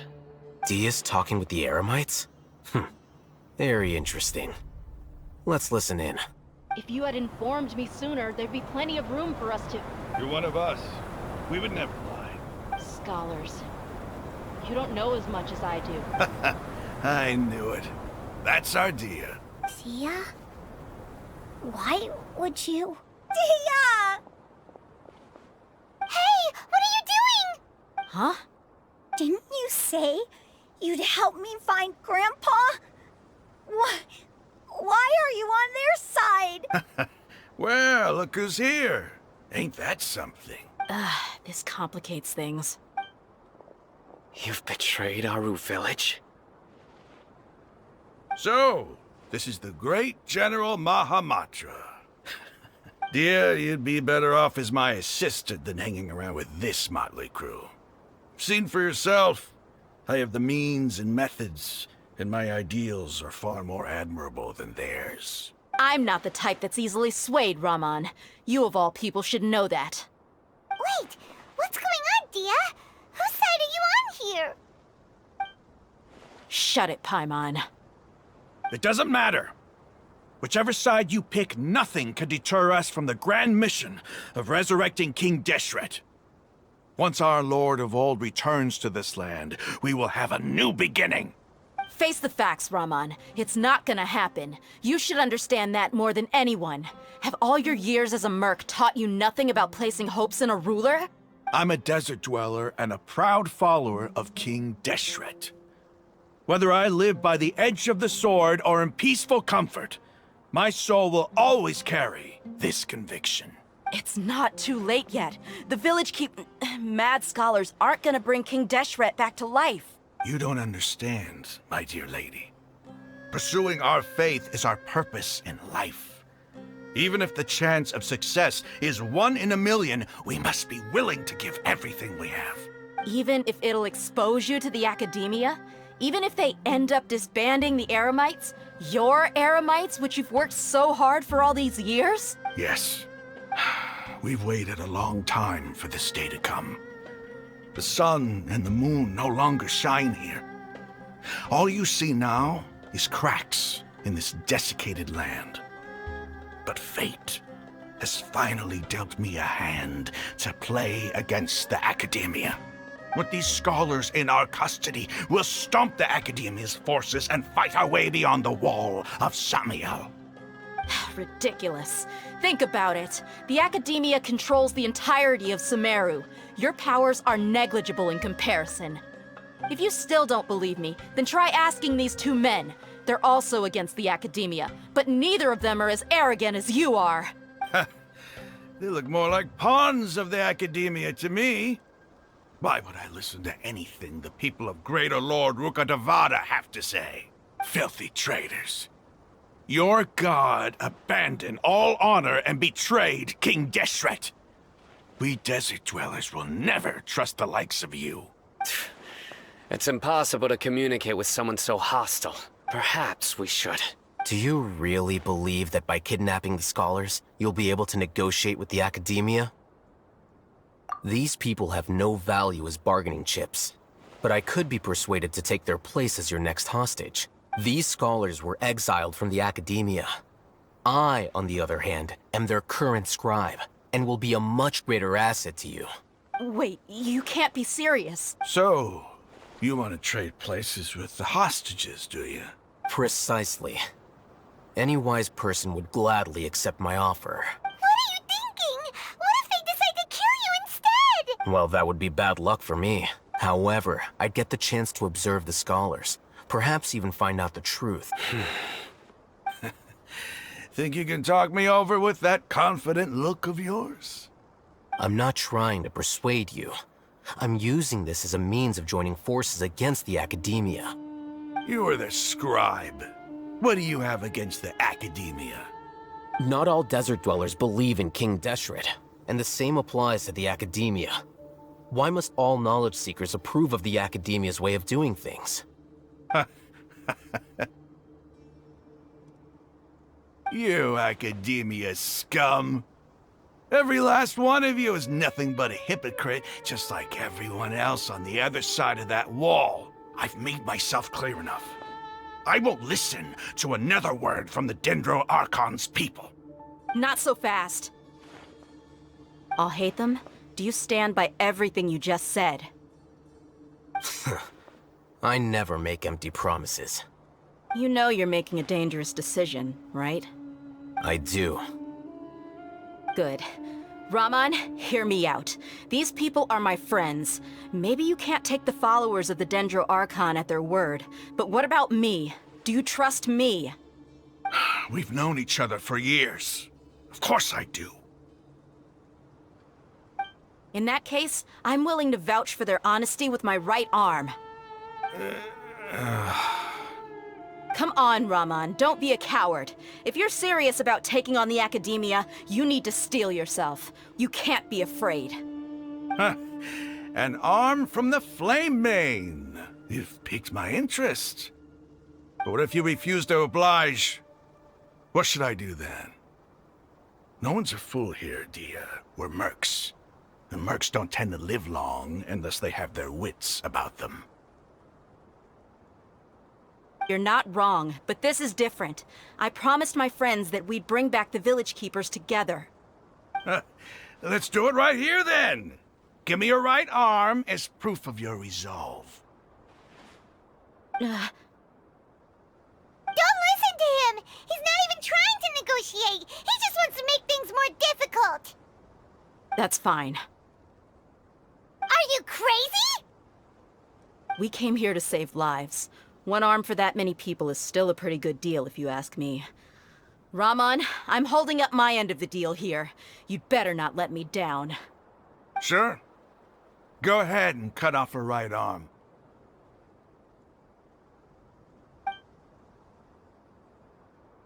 No!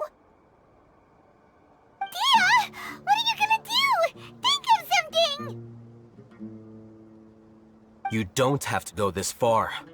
That's not for you to decide. Do it!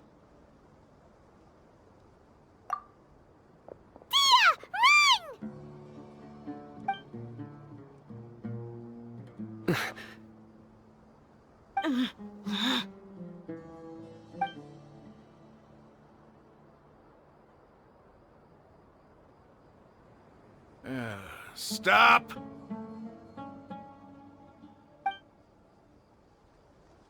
What's wrong? Can't do it? Flame Mane, you and I are both desert folk. Cutting off your arm is no different than cutting off my own fingers. Where's the sense in cutting my own kin to pieces? You've shown me that you're serious. Go on now, take your friends and leave. Meet me in the desert at noon tomorrow.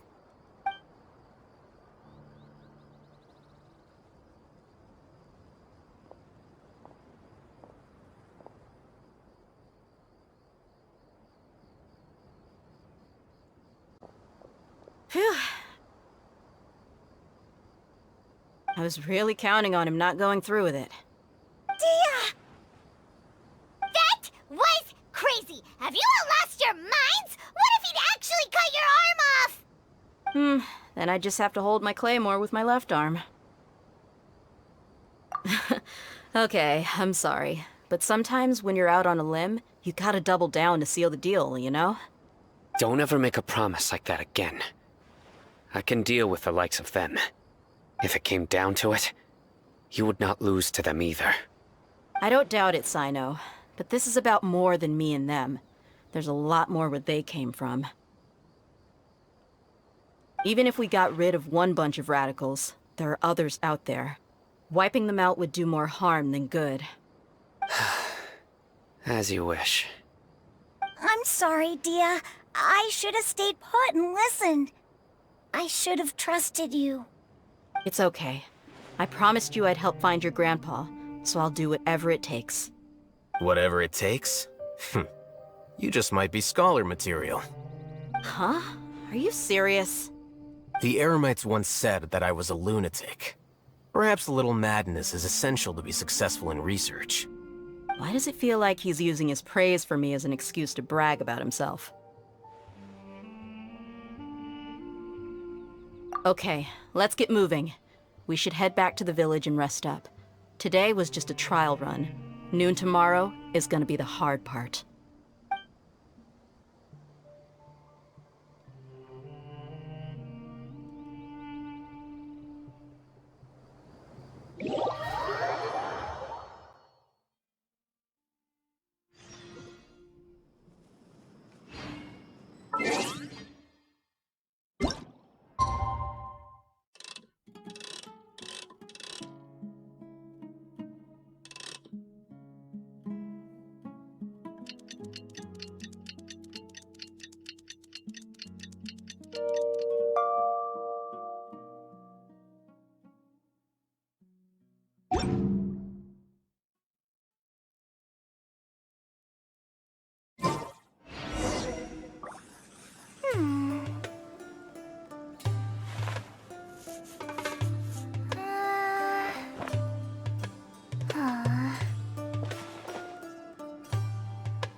You're all here so early. Looks like we have everyone here. Isak, are you sure you want to come with us? I'll watch from a safe distance. Dia, I want to be there to bring Grandpa home. Okay, let's go then. Dia, wait. What's the matter? I heard that you were quite reckless yesterday. No more of that today, understood? Or I'll be very upset with you. Fine.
Don't blink! With sword comes shadow. Incoming! Time for retribution!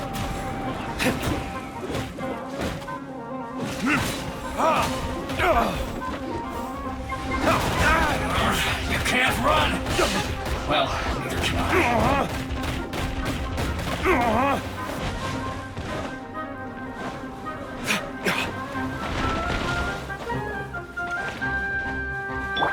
Allow me! Don't be a killjoy!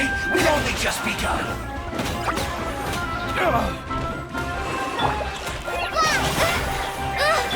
Don't blink that way! Hey! I miscalculated. Incoming! Cut to the chase! Speed of light! Burn!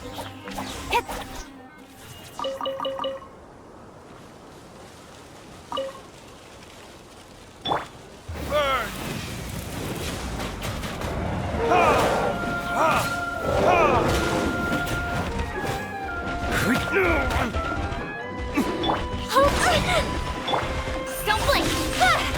I'll be fine.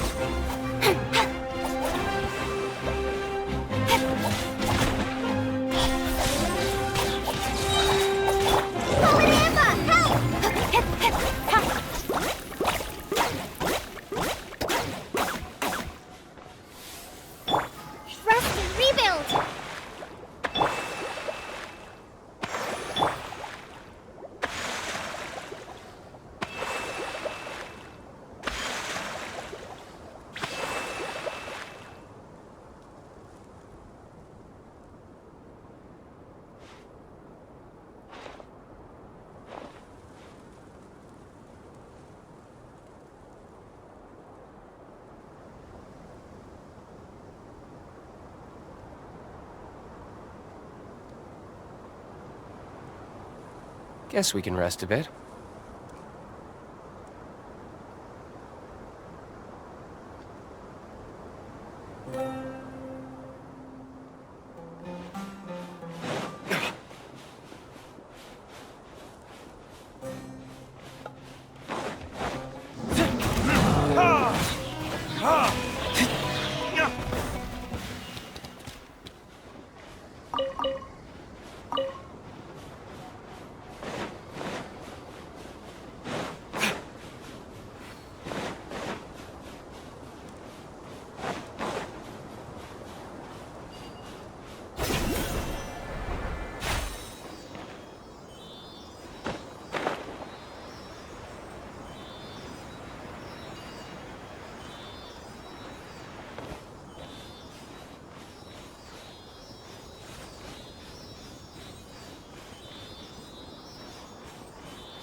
Better than nothing.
Huh.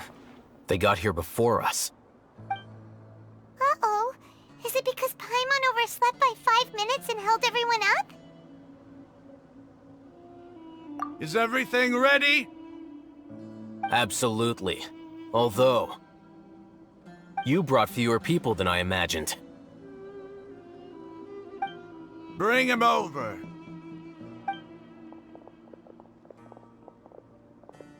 Grandpa! Why is there only one of them? Raman, I've always thought of you as a man of his word. What's this about? It's a one-for-one exchange. Sounds fair, don't you think? And let me put it this way. Agreeing to any kind of deal with the Dendro Archon's people is already a huge compromise on my part. Don't you think you've asked enough?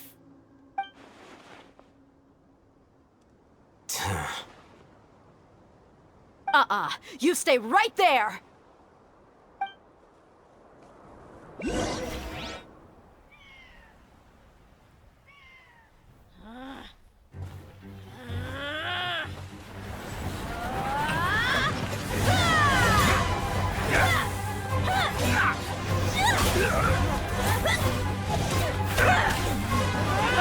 Playmate! What do you think you're doing? Grandpa! Don't you see this blade here? You coward! Why are your hands shaking? Wait a second! It's a earthquake! Grandpa!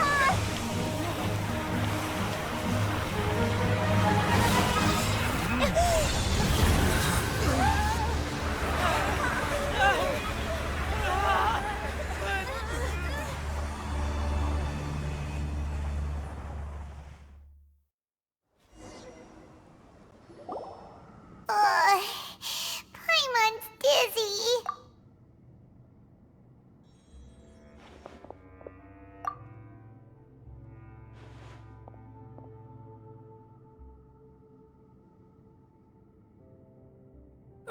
This day's going just great. What a nuisance. The sand dune collapsed. I saw an energy field. The village keeper protected us. It glowed green with dendro. Just like you said, it may well have been the remains of Lesser Lord Kusanali's power inside the scholar's body.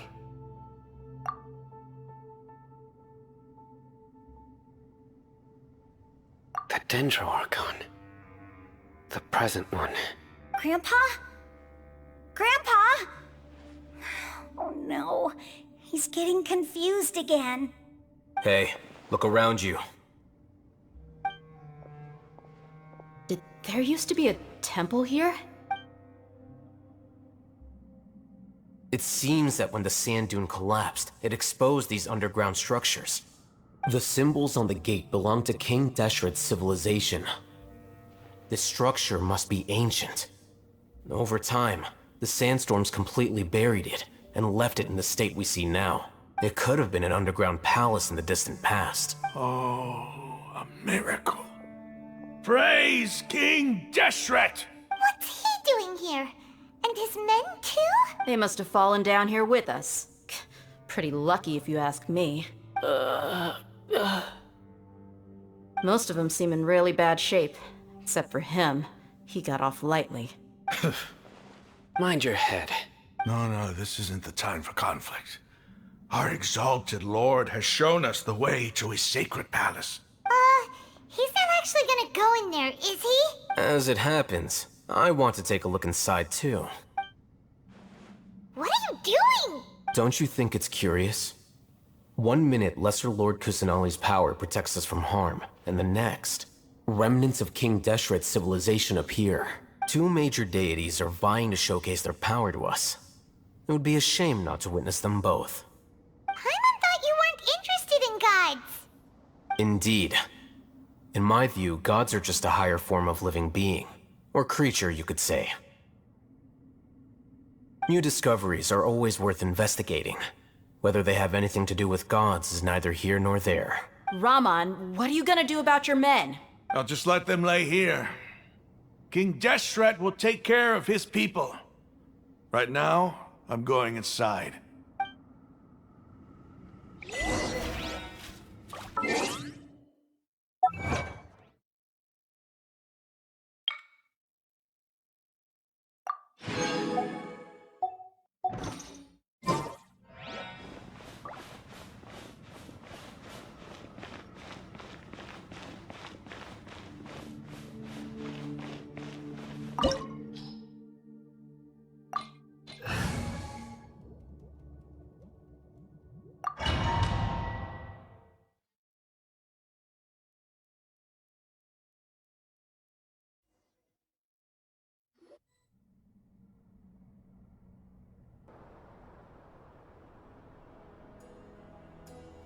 It's full of life here. This defies comprehension. It looked completely desolate from the outside. Yet, it flows with energy inside. Yeah, and there's so many plants. It's so pretty! Sir Rahman. Huh? Me? Do you see another Rahman here? Are you mocking me? What do you mean, sir? Interpret it however you want, but there's something I'd like to draw your attention to. While this structure is clearly left over from King Deshret's civilization, the energy that flows in here is that of the Dendro Archon. Whatever you say. It's not like I have a vision. There's nothing to be angry about. Think of this as an academic journey. It does seem kinda strange. If that's true, then we might have to explore this whole area to find an explanation.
Speed of light! With sword comes shadow.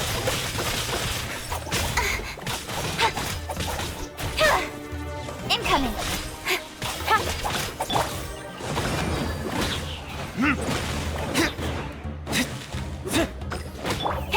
Speed of light!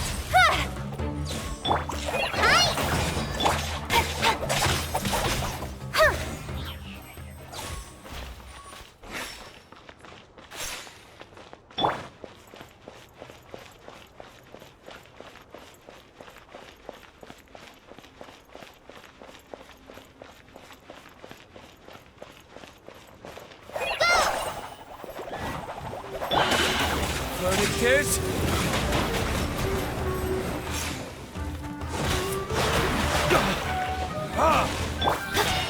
Hey! Cut to the chase!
Just like we rehearsed! Incoming! With sword comes shadow. Don't blink! Yeah.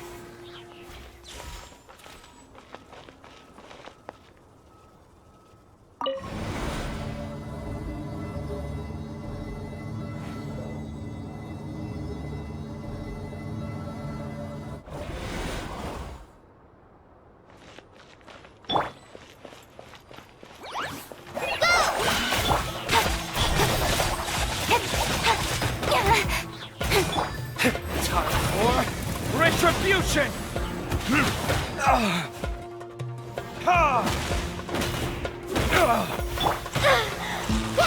Hold the line! A brash maneuver!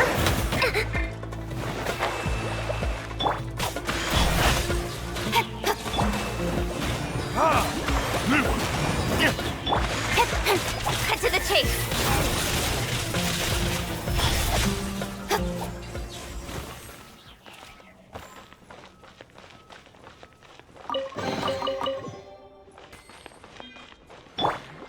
Thrust and rebuild!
speed of light.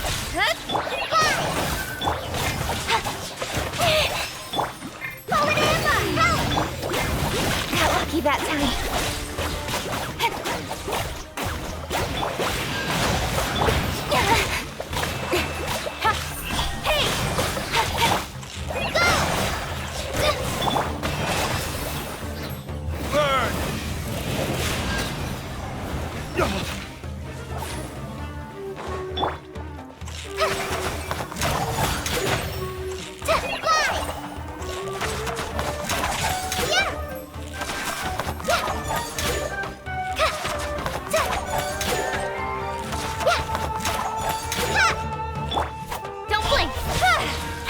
With sword comes shadow.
I can do it.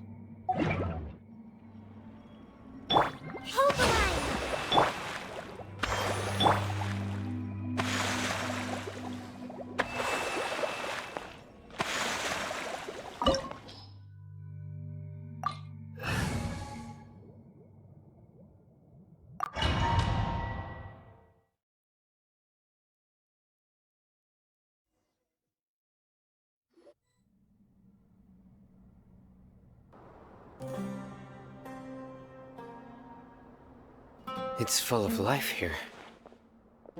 This defies comprehension. It looked completely desolate from the outside. Yet, it flows with energy inside.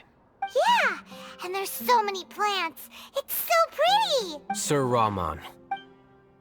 Huh? Are you mocking me? What do you mean, sir? Interpret it however you want. But there's something I'd like to draw your attention to. While this structure is clearly left over from King Deshret's civilization, the energy that flows in here is that of the Dendro Archon. Whatever you say. It's not like I have a vision. There's nothing to be angry about. It does seem kinda strange. If that's true, then we might have to explore this whole area to find an explanation.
Absorption test. Speed of light.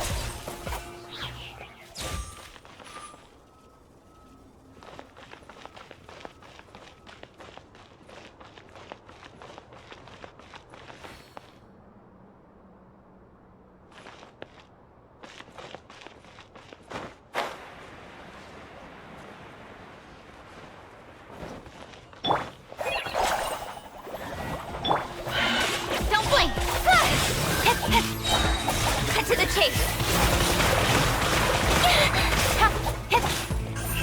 Hey!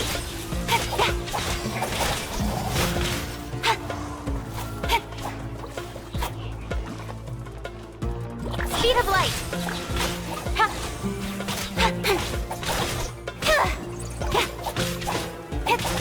Don't blink.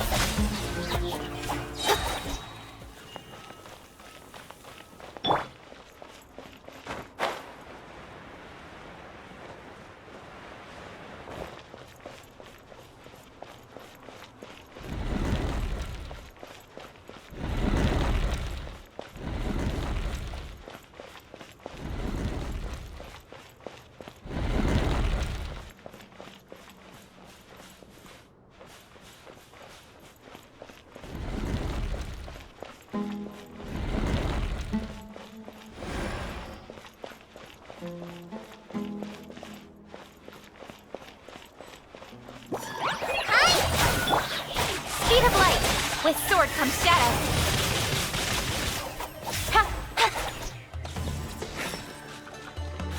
Incoming.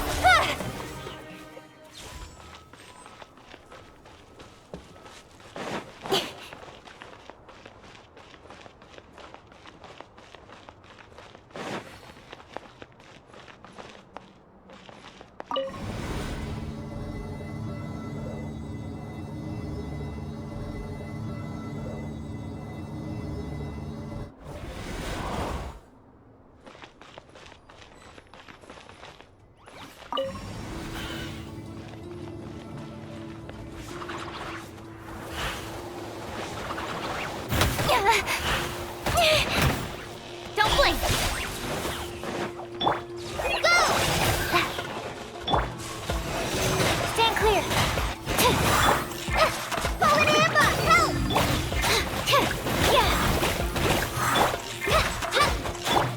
Incoming. Nowhere to hide. Don't blink.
According to today's Forest Patrol route map, we need to head here first, then make our way over to there? There's a lot of writing.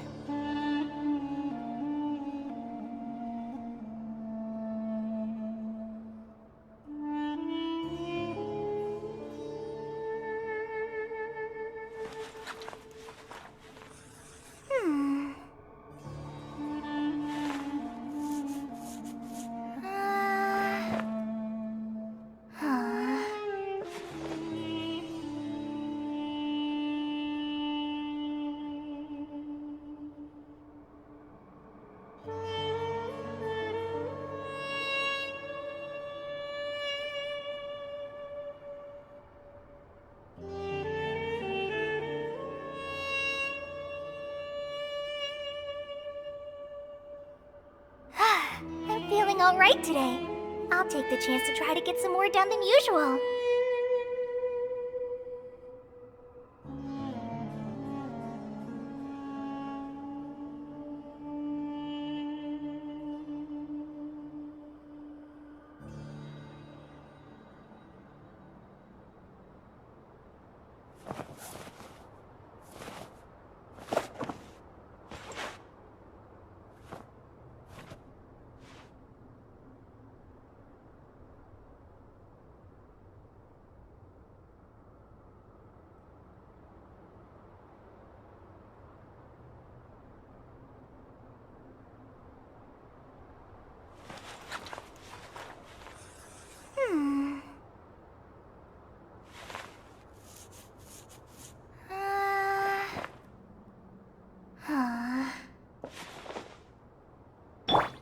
Rest and rebuild!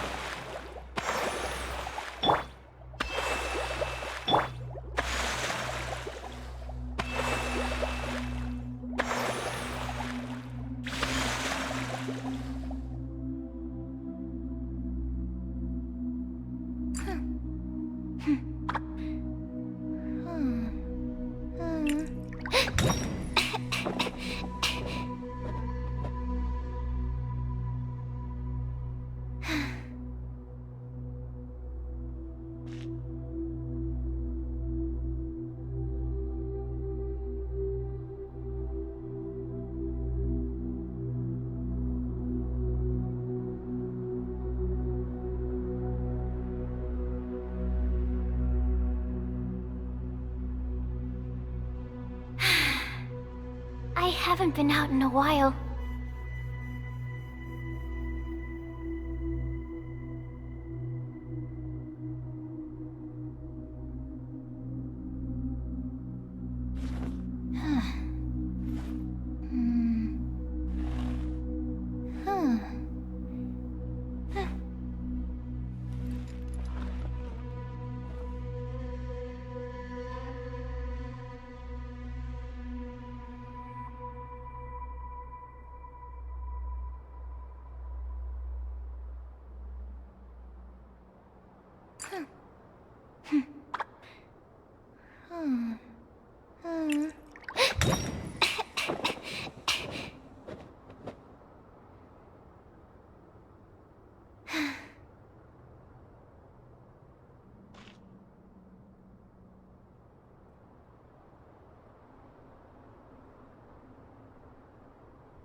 I just need a moment to quickly take down some notes.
That's a sight to see.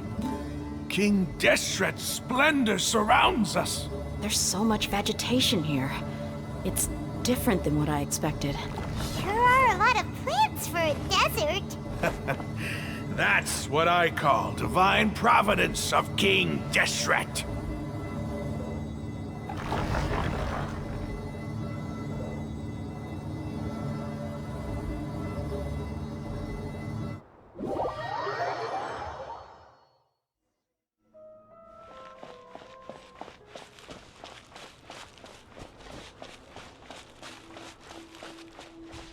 It's getting brighter! Oh, it looks so beautiful!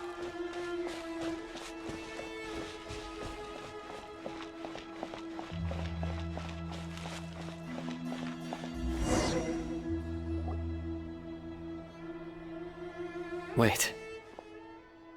What's that?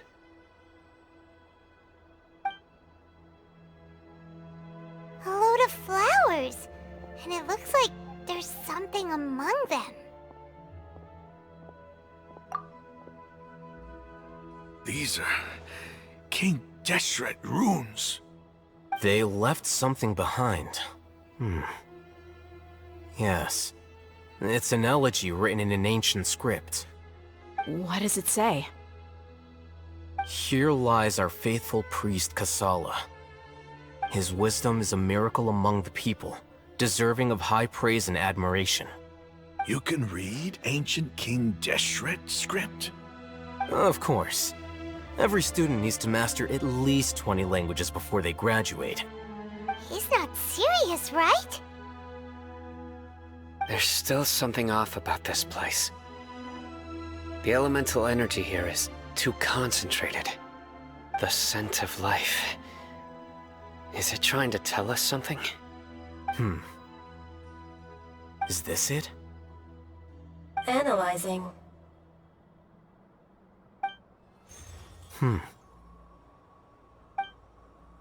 There seems to be a hidden message among these skeletal remains.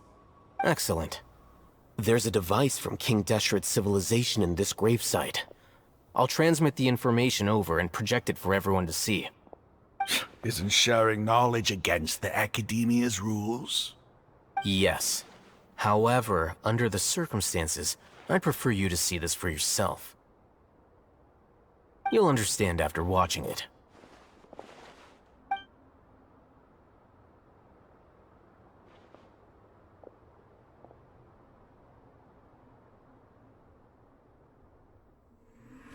Civilization is born of knowledge, but so too can knowledge be its demise. A disaster caught us unaware. It was knowledge that did not belong to this world. King Deshret brought this forbidden knowledge into our world, and it quickly spread like a plague. People's minds were filled with crazed whispers. Dark gray scales spread across their bodies. Even the land was stripped of its vigor. Only a desperate, deathly silence remained. Were it not for Greater Lord Ruka Devata from the forests, the damage would have been irreversible. She summoned the priests to build temples and infused into them the divine power of life. The disaster was miraculously tempered, and the embers of our civilization were preserved in Aru village. Alas, the miracle could not last. As long as forbidden knowledge continued to exist, it would forever blight this world. In the end, the proud king of the desert, my eternal lord, chose to sacrifice himself. I have spent my whole life since guarding one of these many temples. But now, my duty is coming to an end. As I close my eyes for the final time, the sight of that noble deity will appear in my vision once more. In helping King Deshret to eradicate forbidden knowledge, she exhausted her strength, and her form became that of a small child. How strange. Now that I think of her, I no longer have any fear of death, for I sense that the spirit of life will abide with me during my eternal sleep. Children of the desert, cling no longer to past grievances, but hold tight to the memory of this act of benevolence. What was that? The priest's memories. No, impossible. Greater Lord Rukkhadevata. So the former Dendro Archon and King Deshret were never enemies at all. But this doesn't make any sense. The Dendro Archon's followers, they're clearly... Was that the former Dendro Archon? She became so tiny in the end.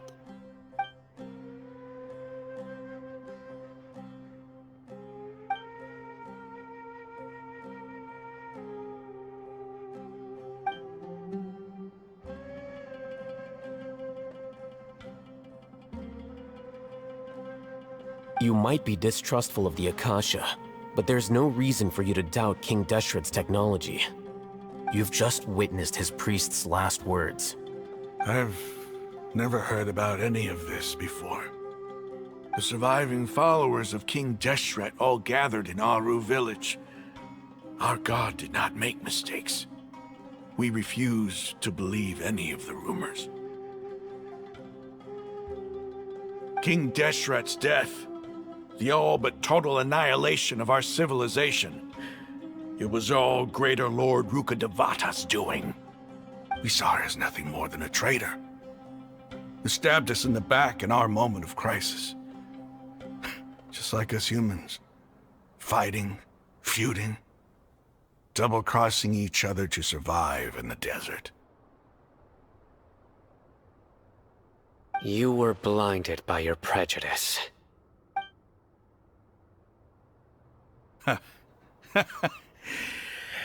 If I hadn't seen this for myself, if I hadn't witnessed his last words with my own eyes, ears, and heart, how could I ever begin to accept this? The truth is so far from what I've always known. Am I really supposed to believe that after all these years, all this time seeking revenge, suddenly now my enemy is my savior? Raman, that's enough.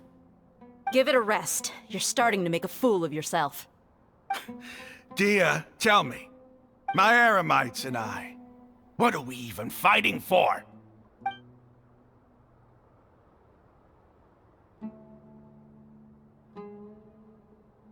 Hey, how you doing? I'll live. Thanks. I should probably go. Can't just stay here forever. What's your next move gonna be? Oh, I know what you're going to ask. I feel deeply ashamed of everything I've done. You'll get everything you're asking for. But please, give me some time. After everything that's happened here today, somehow I need to explain it to the others. It's not gonna be easy. Well, I guess that's for me to deal with. Dia, this is where our camp's located. Make a note of it. When would be a good time for us to go? Tomorrow, I'll convince everyone that we're all on the same side. And I'll return every last one of your your village keepers. We'll share our other resources with you too.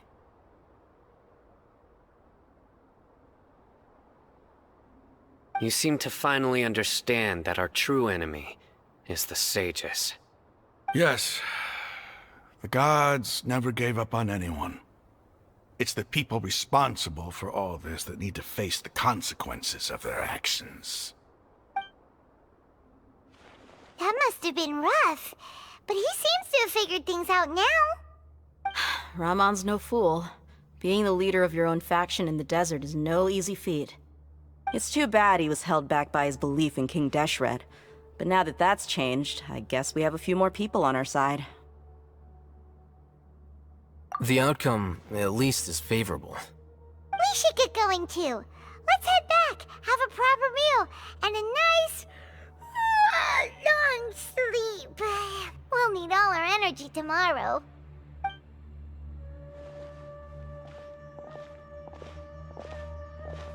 Hmm. Sino, we're leaving! Stop yelling.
Following orders. Press this on for stun! Don't blink! Hey!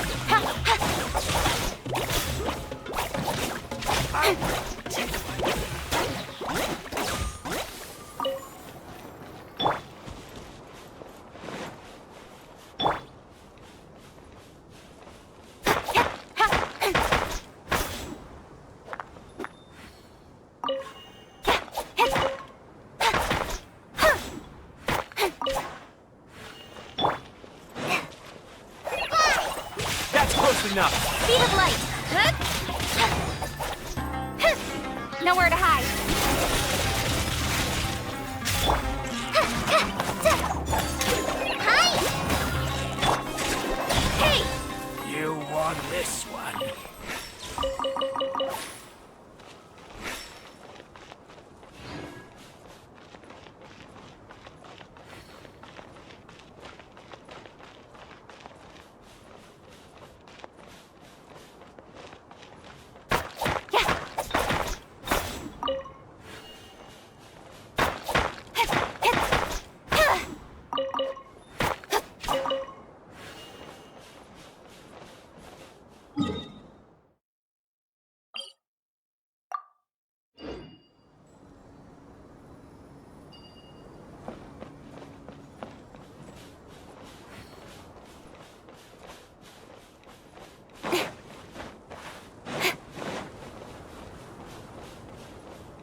give, you receive.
later.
Speed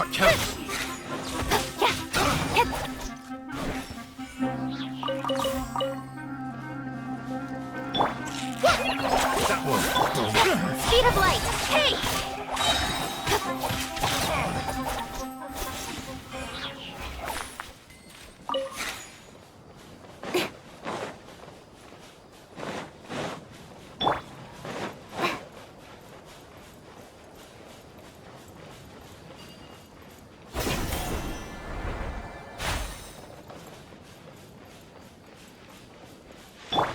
Hold the line!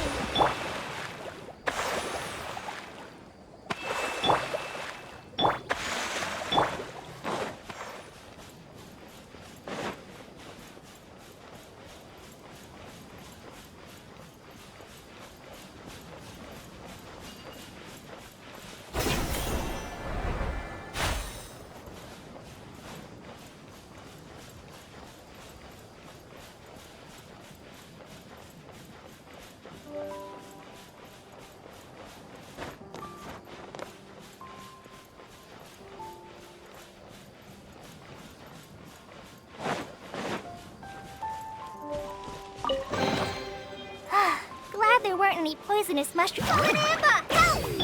Happy to apply. With sword comes shadow.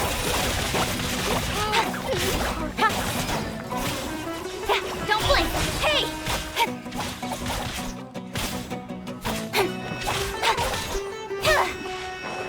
Speed of light!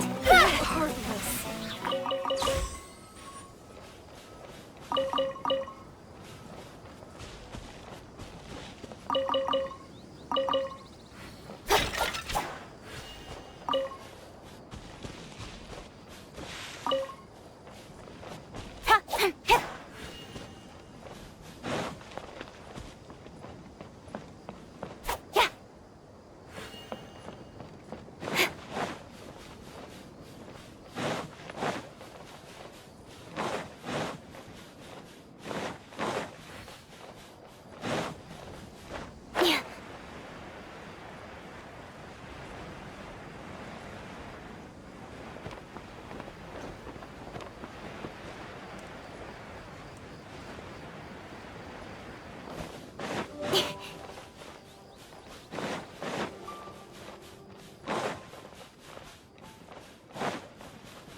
Raman, we're here.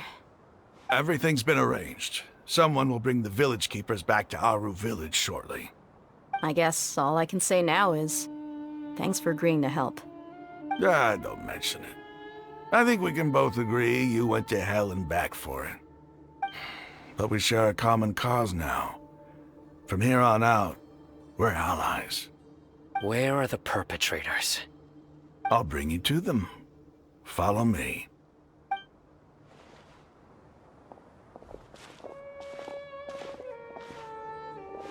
So these are the people who kidnapped the village keepers. Oh no, it's the scribe! There's no need to yell.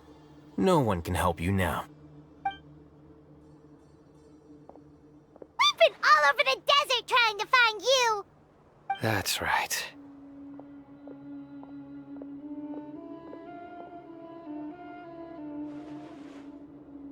General Mahamatra? No, no! Make it quick, please! Swift and painless! Whoa. The moment they set eyes on Sino, they turn pale like they've seen a ghost! You should have known that I would be coming for you. Wait, we were just following orders! You know what I'm talking about, right? There's no way we could have done all this by ourselves! No, not Sino! He's gonna tear us limb from limb! I could do worse. Please have mercy! Start talking. Otherwise, I'll have to resort to other methods. So, your superiors have kept you quite busy recently. Why? What are they trying to accomplish? They wanted to extract canned knowledge. Don't play dumb. You know what I'm really asking. They extract divine canned knowledge. Then what? I really don't know how to explain it. Well, you better start talking or you'll be sorry! You don't want to make things any more difficult for yourself, do ya?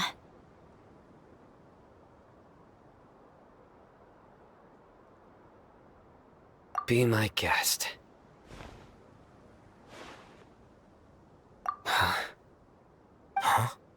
Uh-huh.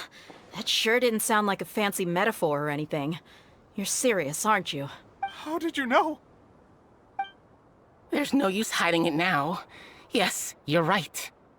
The Academia is working on an important and potentially world-changing project. They are creating a new god. A god that will belong to them and to the people of Sumeru. It may seem as if Sumeru's academics are thriving, but ever since the death of Greater Lord Rukkhadevata, scholarly breakthroughs have been few and far between. The withering of Irminsul has been getting worse recently. The sages have tried everything they could think of, but nothing's worked. I'm always hearing them say things like, if only Greater Lord Rukkhadevata was still with us. Continue. And then, someone from the Fatui showed up. They called him the Doctor. He brought a gnosis and said he wanted to borrow the Academia's research facilities. The Doctor was previously expelled from the Academia. At first, the sages looked down at him in disdain. But when he said those words, everyone's expression changed. He asked them, "Do you wish to create a god?" This is what the arrogant ignorance at the extreme end of academia looks like. First, the Academia spent a long time constructing a divine vessel, which was based on an exquisite humanoid puppet. After that, they harvested dreams via the Zeb-Zerus Festival Samsara, maximizing the Akasha's output. With the Doctor's help, and the Akasha now functioning at maximum efficiency, they were able to use it to extract the power from the Gnosis and convert it into a divine core. Next, they decided that their new god needed to possess divine wisdom. For that to happen, they needed a huge quantity of divine canned knowledge. It adds up. But how do you determine whether the knowledge extracted is of divine origin? Call it an educated guess? The Academia has been trying to figure out the exact source of the Scholar's Madness for centuries, but to no avail. Nobody can explain the cause of this phenomenon. Surely you can see what that implies, Scribe Al-Haytham. If it's knowledge no mortal can comprehend, then it must be something only gods are able to decipher. In other words, it's the source of the God of Wisdom's omniscience and omnipotence.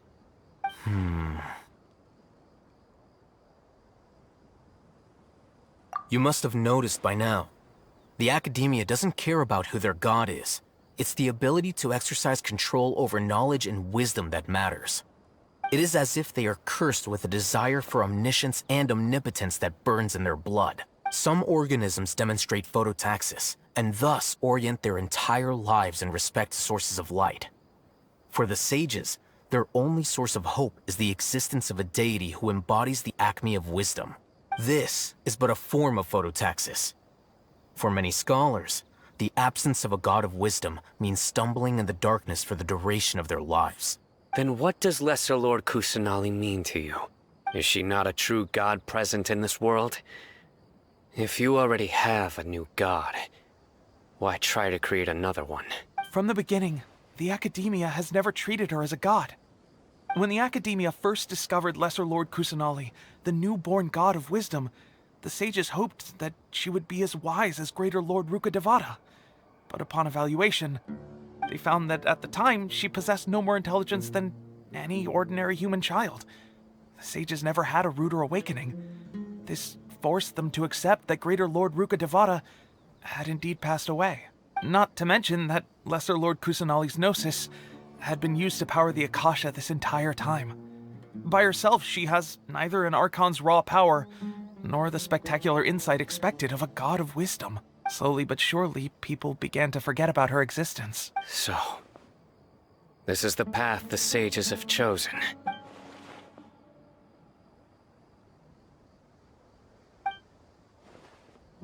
All right, let's try to keep our cool. If everyone's in a bad mood, then let's change up our scenery. Raman, give me a few men to help us escort the village keepers back to the village. And these two scholars, they're coming too. Sure, as you wish.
The village keepers you've found have all been returned to their homes, and each one has a dedicated caregiver to look after them.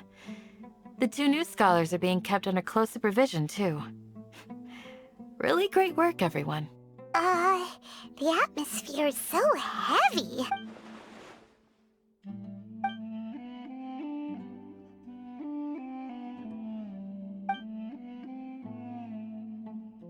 Hey! Say something! Stop spacing out! Come on, is there nothing left to talk about? In that case, let's all get some water and try to think about something else. Or I can go fetch some snacks. Oh! Paimon's so coming with you! Do you have any plans, traveler? Gods above, you're not talking about work, are you? So you were still withholding some information?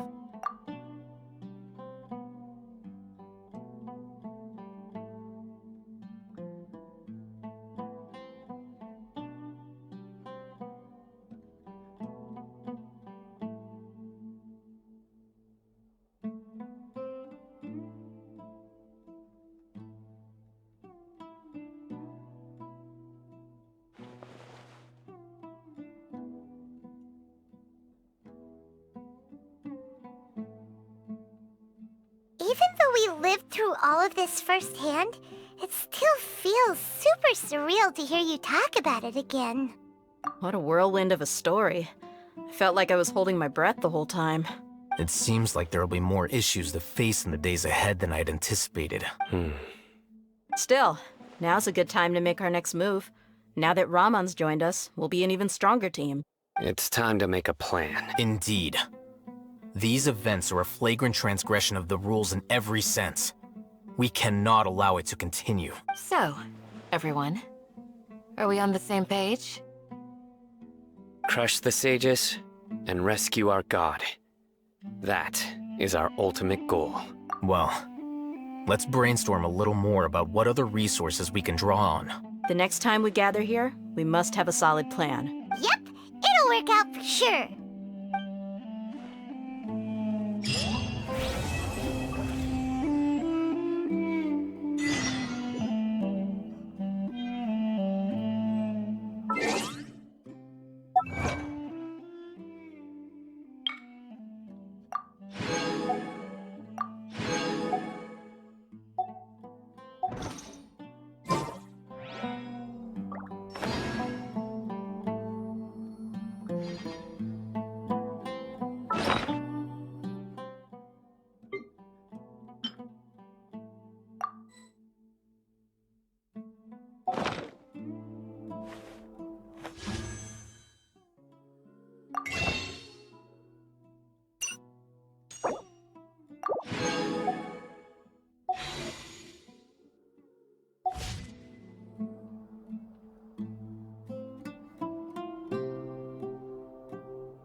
is far superior to mine.